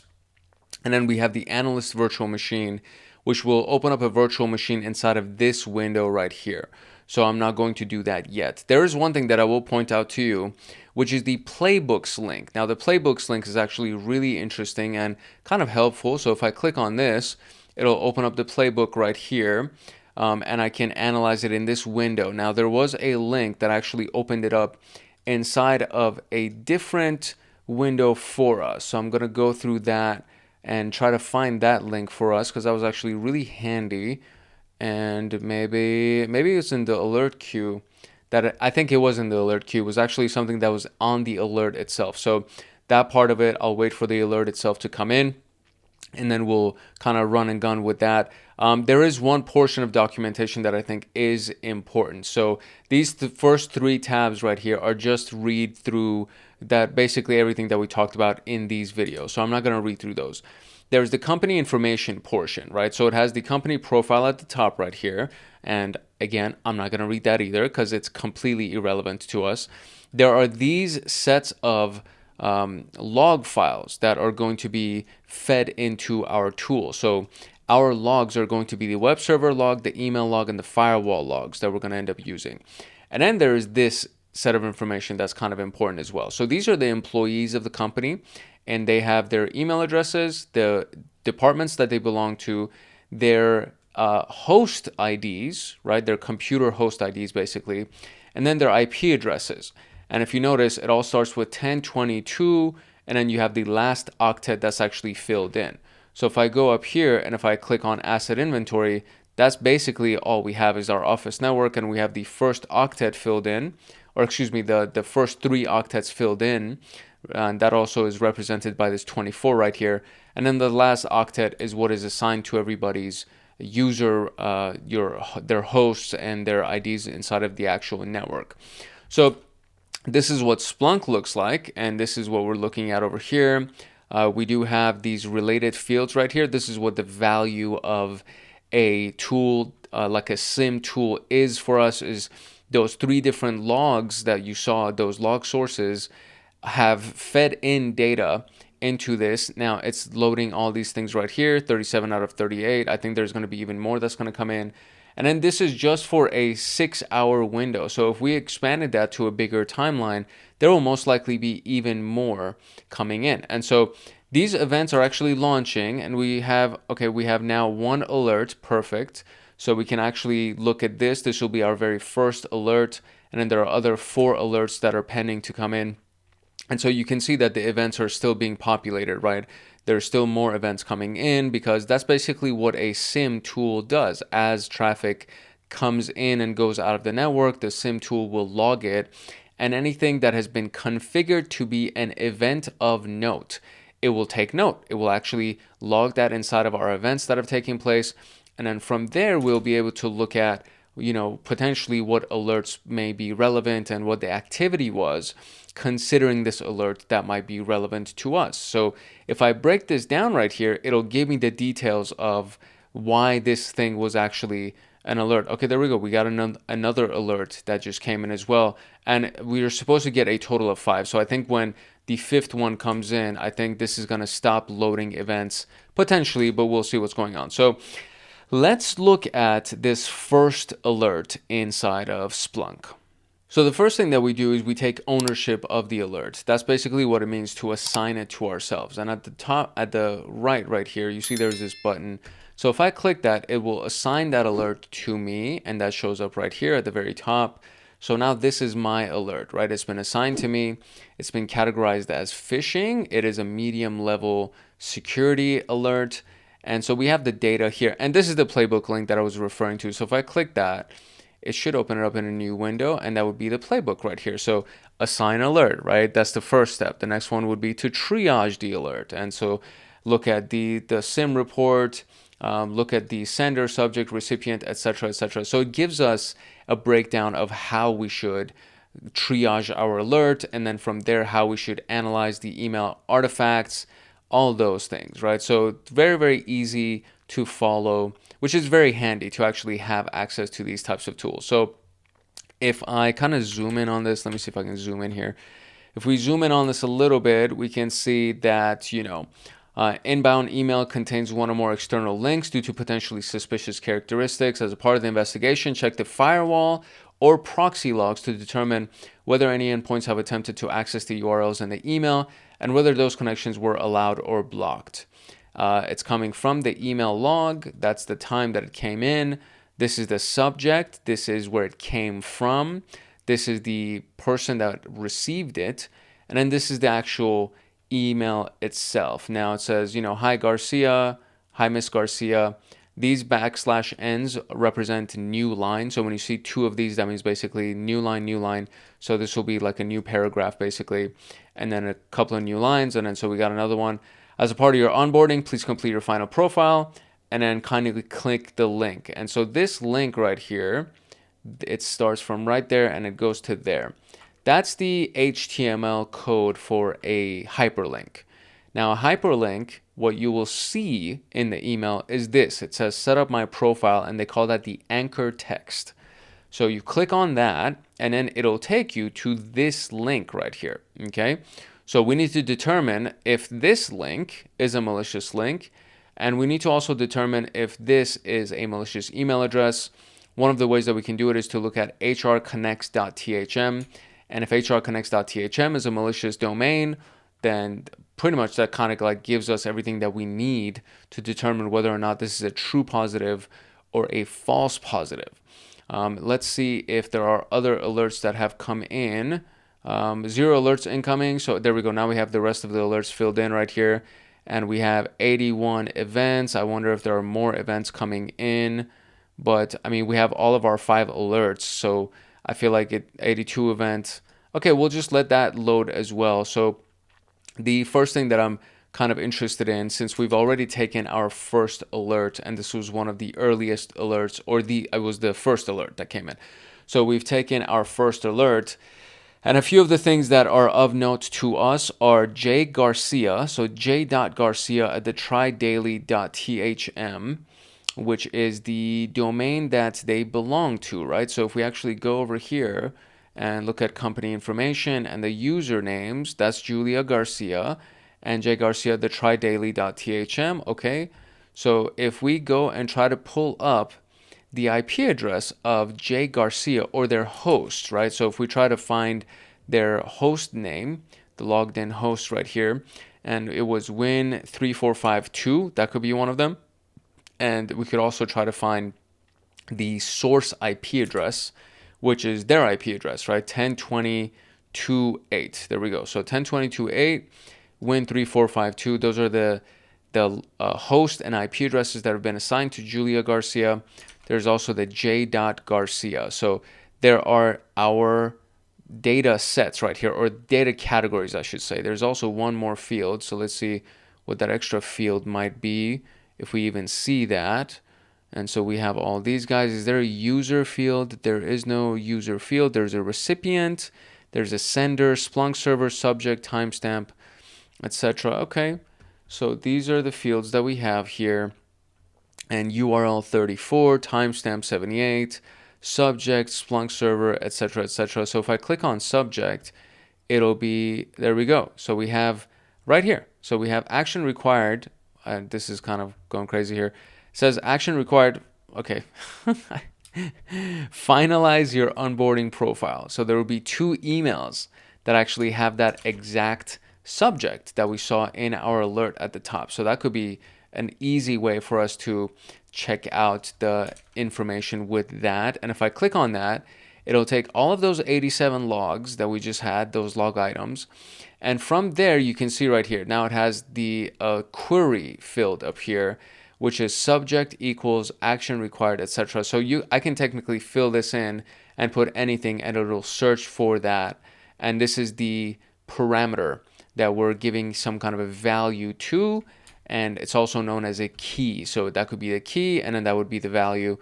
So this is what we have. So there we go. Hi, Miss Garcia. Welcome to such and such. And both of them have been sent to J Garcia. So these are both to J Garcia. Now, one of them is at 12:28:46 a.m., 12:24:46 a.m. That's midnight, basically. That's crazy. That's when they got it. 24:51 That's when the timestamp of the email is. That's kind of gnarly that the email came in at midnight. That's kind of an issue. Okay, so all right. Action required, file analyzer onboarding profile. The sender is the HR Connects. They're trying to send it to HR Connects. And the host IP address, that is the host, I believe that's the email server that came in from. And so we have this information, interestingly enough. Is there an attachment? There are no attachments. Content, basically the same exact content. Data source, email, direction inbound, index came from the main index. And in this context, index is the source of the traffic for our data. So when you see index inside of Splunk, that's referring to the source of the logs and where they've been indexed. So in this particular case, there's literally just one index, and that index is housing all of the logs for us, or at least for this specific search right here. So and then what do we have? Line count 1, punctuation. This is all the punctuations that exist. Recipient is Jay Garcia. Sender is HR Connects, Splunk server. That's where it's receiving all the data. And that's pretty much it. So, okay, so HR Connects really is kind of the thing that I would be most interested in. And if I look at this a little bit further, that's pretty much all I got. So that's really all we have to kind of go on to see whether or not this is a legitimate email, because this is also pointing her to hrconnects.thm. So to begin this investigation, very, very simple stuff. I'm just going to open up my analyst VM and let's see how this works. I wonder if this is just going to be like a, I don't know, Windows machine? I think it's a Windows machine probably. Yep, that's Windows. So we have a Windows machine, and from this Windows machine, we have try detect this. So in the documentation, they do refer to try detect this being the location that we would go to try to find whether or not something is malicious. For example, the IP address or the domain name, something like that. So it will most likely open up in the web browser or something like that. And it's just a database of various artifacts that we can search through to see whether or not something is or is not malicious. That's basically it. So I'm going to let this load a little bit because I don't want it to crash on me. And sometimes these virtual machines are very touchy. They're very sensitive. So I'm going to load this, and then I'm going to load the try detect this. We're going to let that fully load. And then we're going to look for hrconnects.thm. hrconnects.thm is what we're going to look for. Okay, cool. So here we go. Try detect this. Loaded in the browser, or it looks like a browser, but I don't think it was actually the Edge browser. Down here we have the Edge button. This looks like it opened up in its own window, whatever. But it is trydetectthis.thm. That does look like some kind of a website. So anyways, we have URL IP check and then file analysis. If you've ever seen VirusTotal, that's kind of what it looks like on VirusTotal as well. So this is what VirusTotal is, actually a real website. And you can drag and drop a file in here, and it'll analyze the signature and the hash value of the file to see whether or not it's malicious. We can also drag and drop URLs or copy paste URLs here. We can also search for URLs, IP addresses, domain names, file hashes, any of those things as well. So this kind of reminds me of VirusTotal. And I don't know. Okay, there we go. So, all right. So what we're looking for is the HR Connects THM. That's kind of what I'm looking for here. So let's see. HR Connects with an X.thm. And let's analyze this and see if it is malicious. And this is kind of, I think, like the big hint for us. Are you working? Are you doing it? Okay, there we go. So URL analysis complete. Status is clean. It's basically all I got. I mean, there is really not much else that I can look for. So this looks like it was basically an onboarding email that they received, and it's taking them to onboarding at hrconnects.thm and then giving them this full path right here. So, I mean, that seems to just be pointing to Jay Garcia's onboarding profile, right? So none of this, as long as the root domain, and then there's a few other things, right? It's an encrypted domain because we can tell by the HTTPS portion. And as long as the root domain here is legit, then the rest of it is also relatively secure. I mean, like, you can rest assured that it's secure. So if I do this, right, if I go here, copy that, and then go back over here and paste that one, and then analyze that, and let's see if that'll come through as well. I guess like this won't change. So there we go. We analyzed that as well. That came through as clean. I don't get really any kind of a report from this. That's basically all it says for me. So this is a false positive, basically. And so now I'm going to go back to my alert queue, and I'm going to write a case report for this particular case. Now, there's going to be a handful of information that I really need to actually be able to pull this off. So I'm going to copy these pieces to make sure I include it in my report, and then I'll just modify my report so that we can submit it and then move on to the next alert. Okay, so the first thing that happened when I clicked write report, write case report, a pop-up showed up where it said, is this a true positive or a false positive? And I clicked false positive, and it brought me to this page, and then it has, there we go. So this has this here as well. And so now it has, writing of the details of the thing. So I'm just going to do this. I'm going to paste the stuff that I had originally. So timestamp of the activity would be this portion right there. So we're just going to go ahead and cut that and paste that over there. The list of related entities, and then I'll write that, and then I'll do like a reason as well.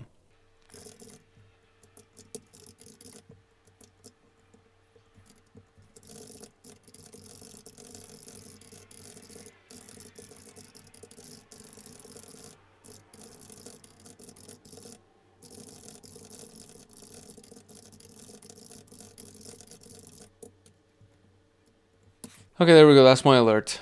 I honestly, I don't even know if this really matters, all of this, but I'm just kind of getting into the habit of writing concise reports, right? So these things were already here.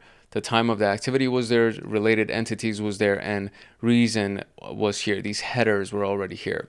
So time of the activity, I just put that timestamp. The list of related entities would be the incoming email address that was associated, as well as the recipient that was associated. And then this was my reason, right? At the time mentioned, the user Julie Garcia received an email that was flagged as suspicious due to an outbound link that was unrecognized. Upon investigation through the Try Detectives website, we found that the sender's email, and I'll do found that the sender's email address was from a clean URL. Furthermore, the outbound link was in the hyperlink of the email body was also detected to be clean. Due to these reasons, I flagged the alert as a false positive. No escalation is necessary. That's it. Submit and close.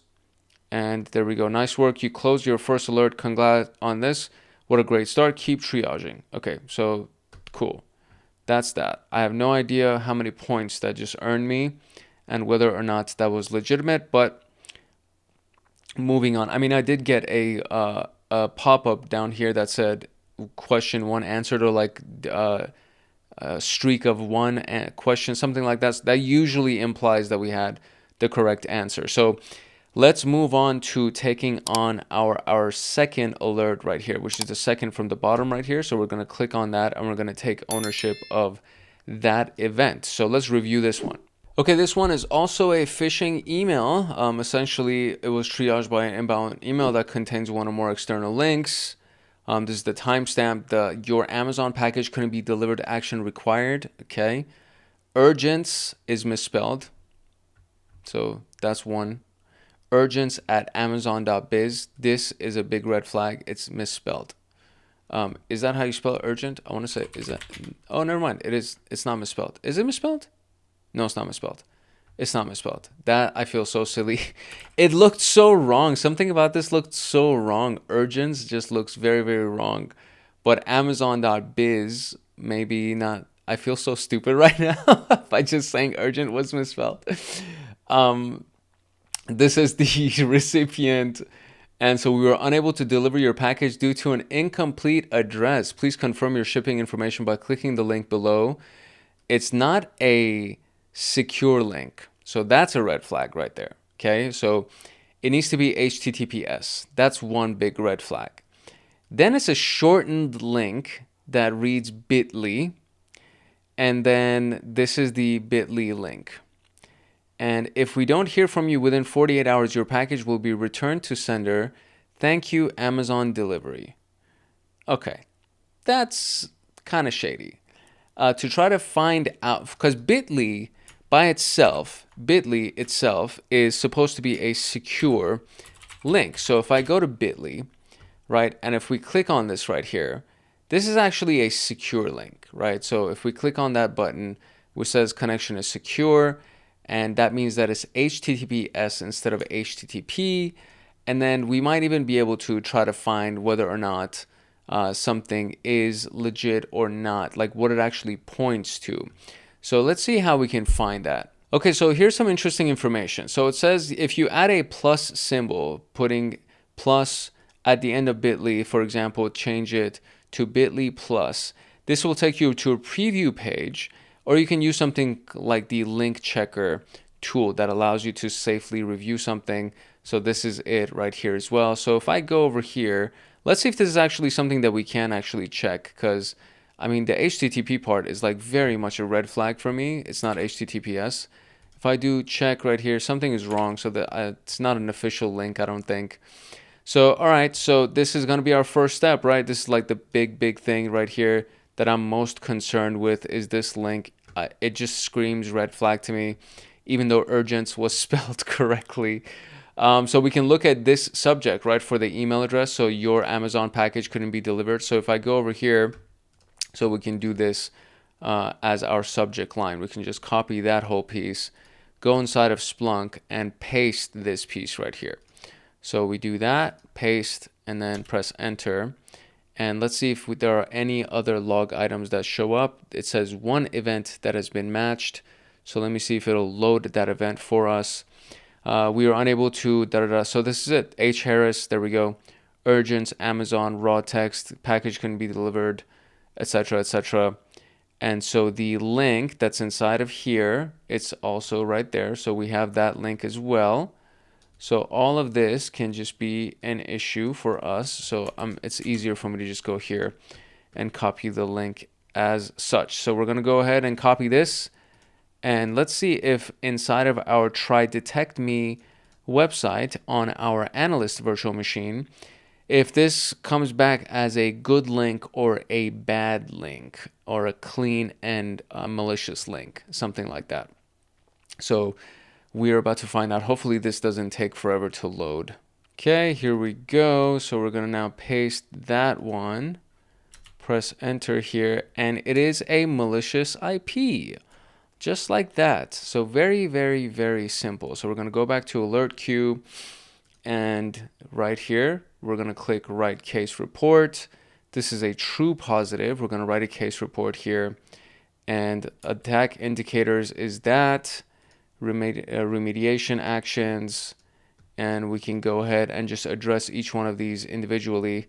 I totally forgot to take the timestamp of this. I wonder if it's here. Oh, there we go. So time detected. There we go. That's our timestamp. So we're going to come paste that down here. List of affected entities is not here. It's H. Harris. Oh, it's right here, actually. So it's inside of this. So we have H. Harris at the email address right there. So we'll take H. Harris as our affected entity. And there we go. Reason for classifying as true positive. Reason for escalating the alert. And etc. So I will go ahead and write this out real quick. Actually, no, you know what? Hold on. Before we do that, there's something else that I want to check on this alert. So we're not going to close out the alert just yet. I want to go to this right here. I want to go to the amazon.biz. I want to see if that is also a malicious link. Urgence at amazon.biz. I'm very curious to see if that is legitimate or malicious, because the link in the body has been marked as malicious. So let's see if this link right here for our, oh no, it's freezing. The virtual machine is freezing.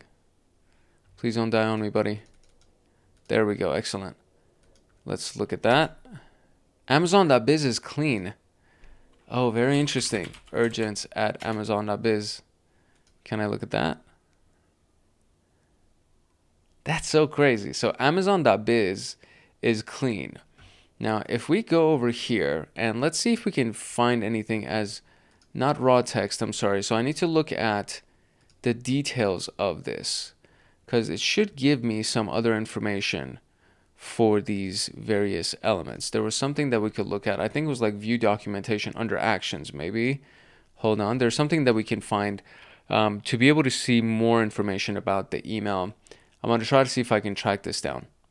Okay, I think that's actually something that is available on Elastic and maybe not here on Splunk. But even though the Amazon.biz sender seems fine, the link itself was marked as a malicious link. And that is enough for me to be able to mark this as something that is of note, right? So this is the link that we're most interested in. So we'll go ahead and take a few of these pieces right here because the timestamp was already available for us. So I'm going to go ahead and try the case report again. I'm going to call this a true positive, and we're at the bottom, we're going to paste this element, and then we're going to fill in the rest of these portions to make a full case report for ourselves. So let's go ahead and do that.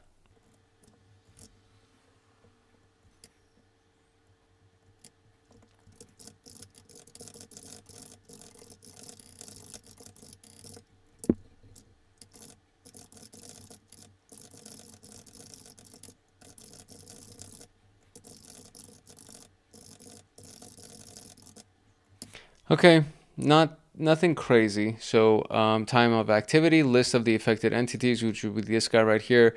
The classifying as a true positive, the hyperlink in the email body was marked as malicious and tried detect me. Had the link been clicked by the user, the network and all the hosts would be at risk of a variety of attacks, and we would be financially and operationally exposed.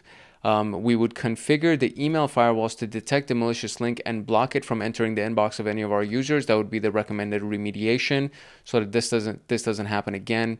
And the list of attack indicators are the urgence and Amazon Biz, and of course this thing right here. And this was technically, so this email was technically marked as clean in the try detect me application, technically.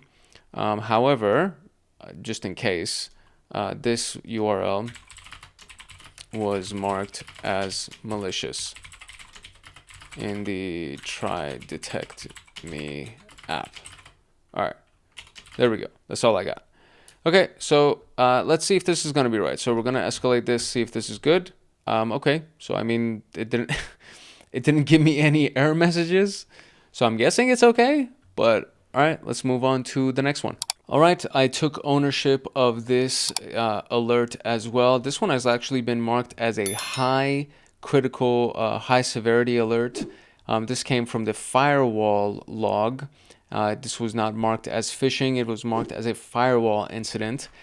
And so the tagline here, or the title, is access to blacklisted external URL blocked by firewall. So somebody was trying to access something that was blocked. And so this is the source IP being somebody from our internal network on this port was trying to access this URL on port 80, and the URL itself points to this as well.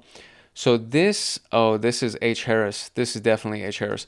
So interestingly enough, right? So it was right after this one, and the freaking guy clicked on it.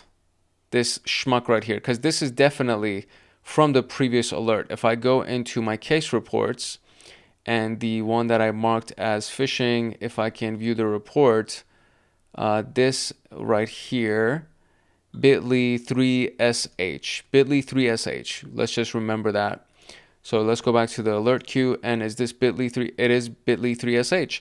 And so 10/20/217. So if we go to documentation and look at the company information, I'm willing to bet that's H. Harris. So Hannah Harris, 10/20/217. So Hannah clicked on it for sure. And it was blocked for her to access. So that's definitely not okay. Oh, good Lord. Hannah. So, I mean, I don't even need to do any further research. Honestly, I can just see that this young lady did something that she was not supposed to do. If we go into our Splunk server here, and if we just remove that portion, and if we do destination IP, there we go, destination IP equals to, and then we just paste the IP address that we just brought. What are you doing? Why are you pasting it over there? You need to paste it at the end of this line, buddy. What is happening? Gosh, some of these things are just annoying. Paste, there we go. Search for that, please. Okay, so there we go. 1 of 1, 0 of 1 event matched. So now show me the event. Show me the event. Okay, so that's not going to show, so we're just going to load all of the events real quick. And then we're going to go to the destination IP. Maybe I wrote the query incorrectly. So destination IP technically should be capitalized, I guess. I don't know if that makes a difference really. But it was the 69, 22 values, 47. Okay, I want to see everything. These are the top 10 values. So I'm going to do destination IP that. I'm just going to put that over there. And then I'm just going to replace that with the IP address that I got. And then I'm going to press enter. So the query should now be correct. And this should load what I'm looking for, because that's what that is. And it should be, there we go. So there we go. Now we have the blocked website. Source IP is Hannah's IP, source port. And then it's going to that website or that IP address that's been assigned to this website. So now we can go ahead and go through our analyst virtual machine one more time. And since we didn't have access to the reverse engineered bit.ly domain, now we have access to the actual IP address itself. So I could have probably done that even. I could have just looked for that bit.ly domain because it was inside of the destination URL, right? On this thing right here. On the URL, that could have been something that we could have searched for. So we can now paste that IP address and search for that. And that is a malicious IP address, which we kind of already knew. So we can go ahead and close out this as a true positive and actually write a case report. And this definitely needs to involve Hannah. So let's actually go get some information here. So the documentation, we're going to get the information for Hannah because we're about to snitch on Hannah because Hannah did not do what she was supposed to do. So we're gonna go and copy these pieces right there, go to the alert queue, and I also need those pieces. So hold on, let me kind of get a notepad going here. And then inside of the notepad, we're just gonna paste Hannah's information. And then we're gonna get, what are we gonna get? We're gonna get the destination IP that they went to, and we're gonna get the domain name that she tried to go to. There we go. So now we have all the information that we need to actually write our report. So we're gonna copy this and let's go write the report for the true positive of Hannah.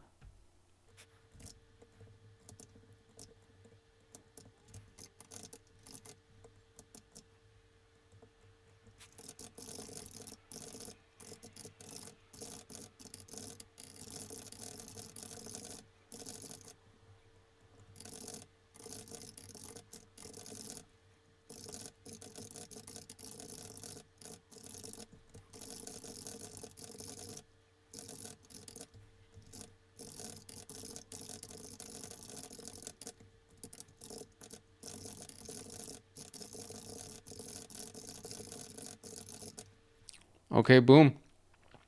So there we go. This is our list of attack indicators. So for something like this, we would say that, at the time Hannah received an email. So referencing the previous email, basically, there was a malicious link in the email and it's listed in the list of attack indicators. The indicators in the list were previously verified to be malicious, both the IP address and bit.ly URL. Hannah did not verify the legitimacy and clicked on it. Firewall blocked her access. The reason for escalating is that had the firewall not been configured to block access, the malicious link could have put our network at risk And we recommend to have a coaching session with Hannah to prevent this from happening again. Also to have a simulation with the rest of the company for something similar to roll out a company-wide training. And that is what we would mark as our reason for escalating this. And there we go. So we are now moving on to the fourth alert that came in. All right, let's look at this one now. So another phishing. So the next two are also phishing. I mean, the whole thing is about phishing. This one just happened to be a firewall alert that was triggered. So this one, very similar, right? So this does not have an attachment either.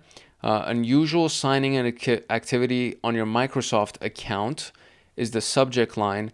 This is definitely a malicious email address. That one I can very much say, because this is not an I, it's a number one, microsoftsupport.co, all of that is malicious.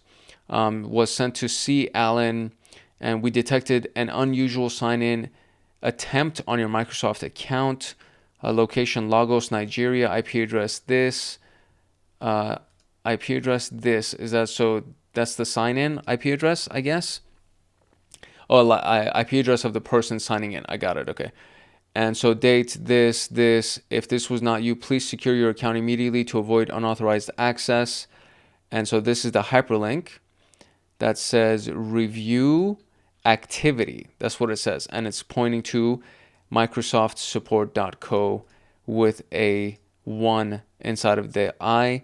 And then it's pointing to a login form. So you know that it's going to ask them to log in, and they're going to enter their Microsoft username and password. So this is definitely malicious. I mean, I already know that it's malicious, but why not? Why not go and check on this, right? So we're going to take this link right here, and we're going to go to our analyst VM and just verify that. I mean, we know we're right. I know I'm right, because that's just a really, really bad email address. Some of these things are like so obvious and so in your face about it, but let's just find out.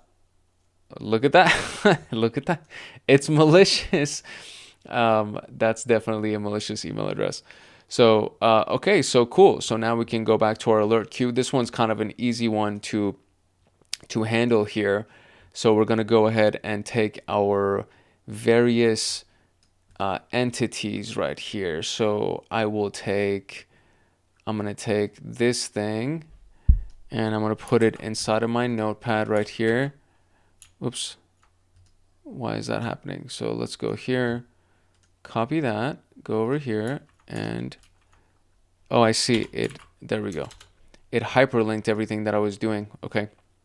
And then from there, we're also going to take this thing, and we're going to put all of these. Let's just do this. We're going to put all of these inside of this, and then we're going to go and take, finally, I should have just taken that as well and put it here as well. So now I have all of my information. I'm going to go over here, and I'm going to write the case report, and this is a true positive. This should have definitely been flagged. So let's go ahead and write our report real quick.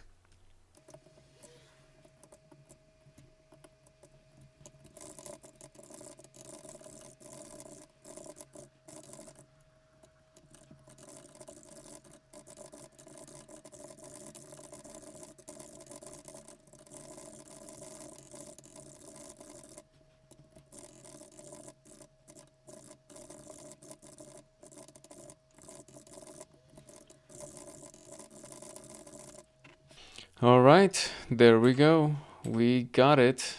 And this is the attack indicator, is no reply at Microsoft.co, as well as this right here. And this is definitely malicious. So these are my reasons, right? They received an email from Microsoft. The I was replaced with a 1, and the domain ends with .co instead of .com. And try-detect-me also said that it was malicious. There was also a hyperlink that pointed to the login that was trying to clear the user login with Microsoft credentials. And, you know, it's a phishing campaign targeted at one of our users specifically. The associated URL as well as the IP address of that URL should be added to our block list. And these are the list of our attack indicators. Does this require escalation? Yes, it does. And it should be done. And, oh, okay, there we go. So we got it. You found all true positives. And I guess that's it. I mean, I thought that I was going to do more, but they were all correct. So that's great. The last one, I guess, was not a true positive. The last one was probably a false positive. But all the true positives I did find, and I found them relatively quickly.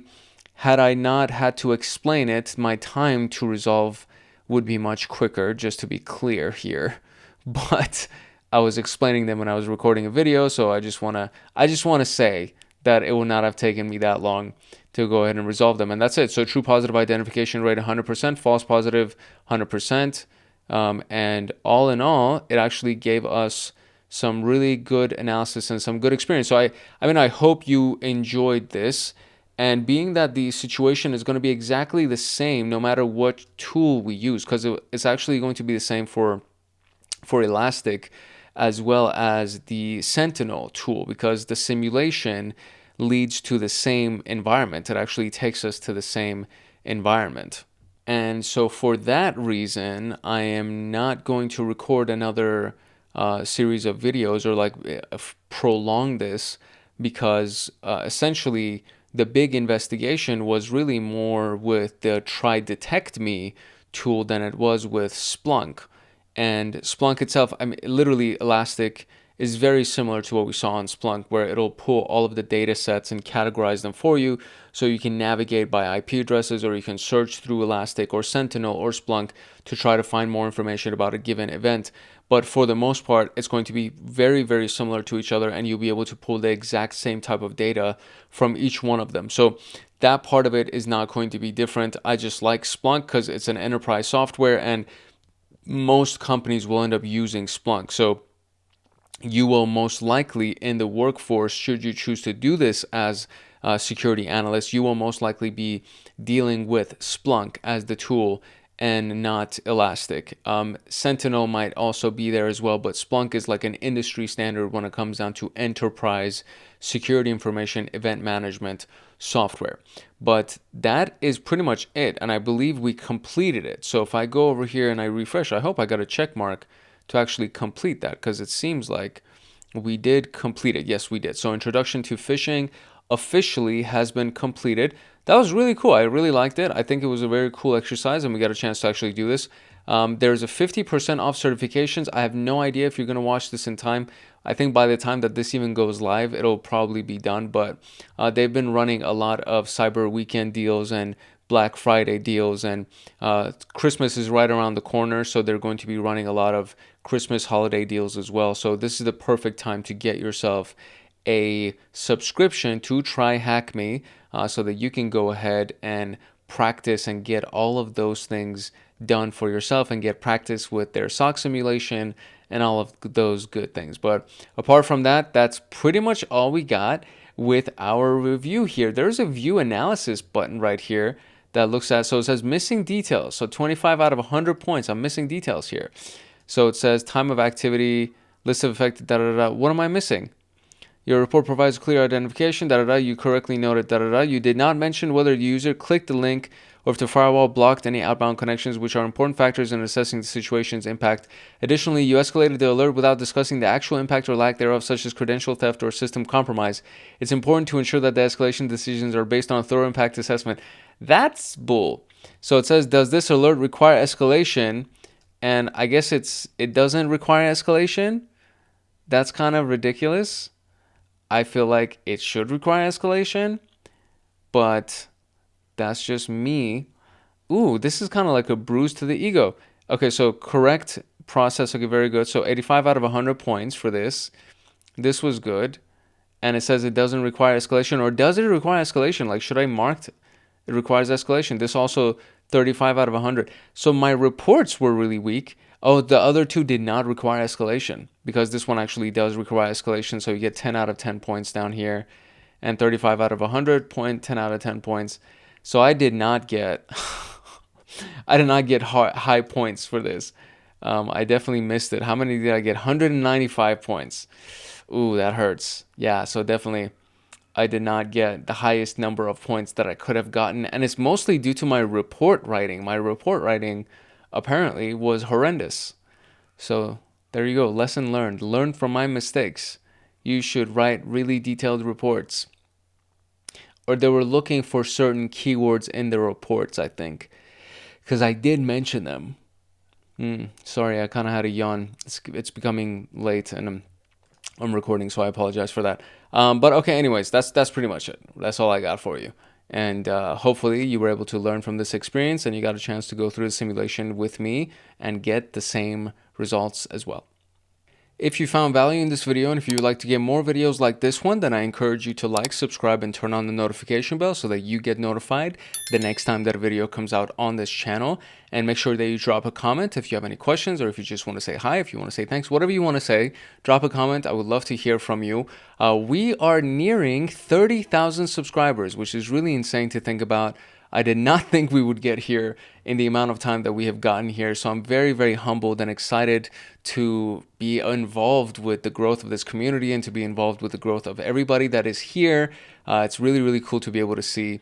There's a lot of stuff that's on this channel that is available to you, a variety of different playlists that are available, and more playlists that are being developed coming out as you hear this. As you're watching this, there's more information being recorded and edited and scheduled to come out for you all. So I'm super, super excited to have this be present for you, and I'm excited to be a part of your growth as we go through this. There's a lot of stuff for CompTIA. There's a lot of stuff for AI and cybersecurity that's coming out. There's going to be a lot of stuff for PenTest Plus that's coming out. So all of these things are available, and they will be available to you for free perpetually. This channel itself and the content for this channel is not going to be hidden behind a paywall, but there are paid benefits that come through this channel. There are paid perks that come through this channel for our Hackaholics Anonymous community, which is going to be moving to school.com very, very soon as I get some of these things coordinated and rounded out, and we're going to end up going to school, which is actually very cool, and I am very much a fan of that platform as well. So just to make things easier for everybody to consume, just to make things easier for you to access, we're going to move everything to school.com so that you can get access to things easier and more streamlined and all that good stuff. So definitely make sure to drop a comment if you have not done so already, and of course make sure that you like, subscribe, and turn on the notification bell so that you get notified the next time that a video comes out. And if you're interested in getting even more value and increasing your educational output, then check out Hackaholics Anonymous. If you want access to my notes and exclusive downloads and to get lifetime access to me on Discord, consider joining Hackaholics Anonymous. We have 4 tiers. We have the supporter, the agent, the guardian, and the master. Each tier gets their own Discord server and early access to content. The agent, guardian, and master levels get exclusive content, exclusive downloads, monthly Python automations, live streams with me every single month, plus so much more. And to join, you can simply click the link in the description below, and you will be able to choose the tier for which you want to join. I really hope I see you in the Discord chats. If not, I hope I see you in the comment section. It's your boy Hank Hackerson at Hank Hacks Hackers, your favorite network and system attacker / protector. If no one else loves you, Hank loves you. Love, peace, and chicken grease, and I will see you in the next episode later.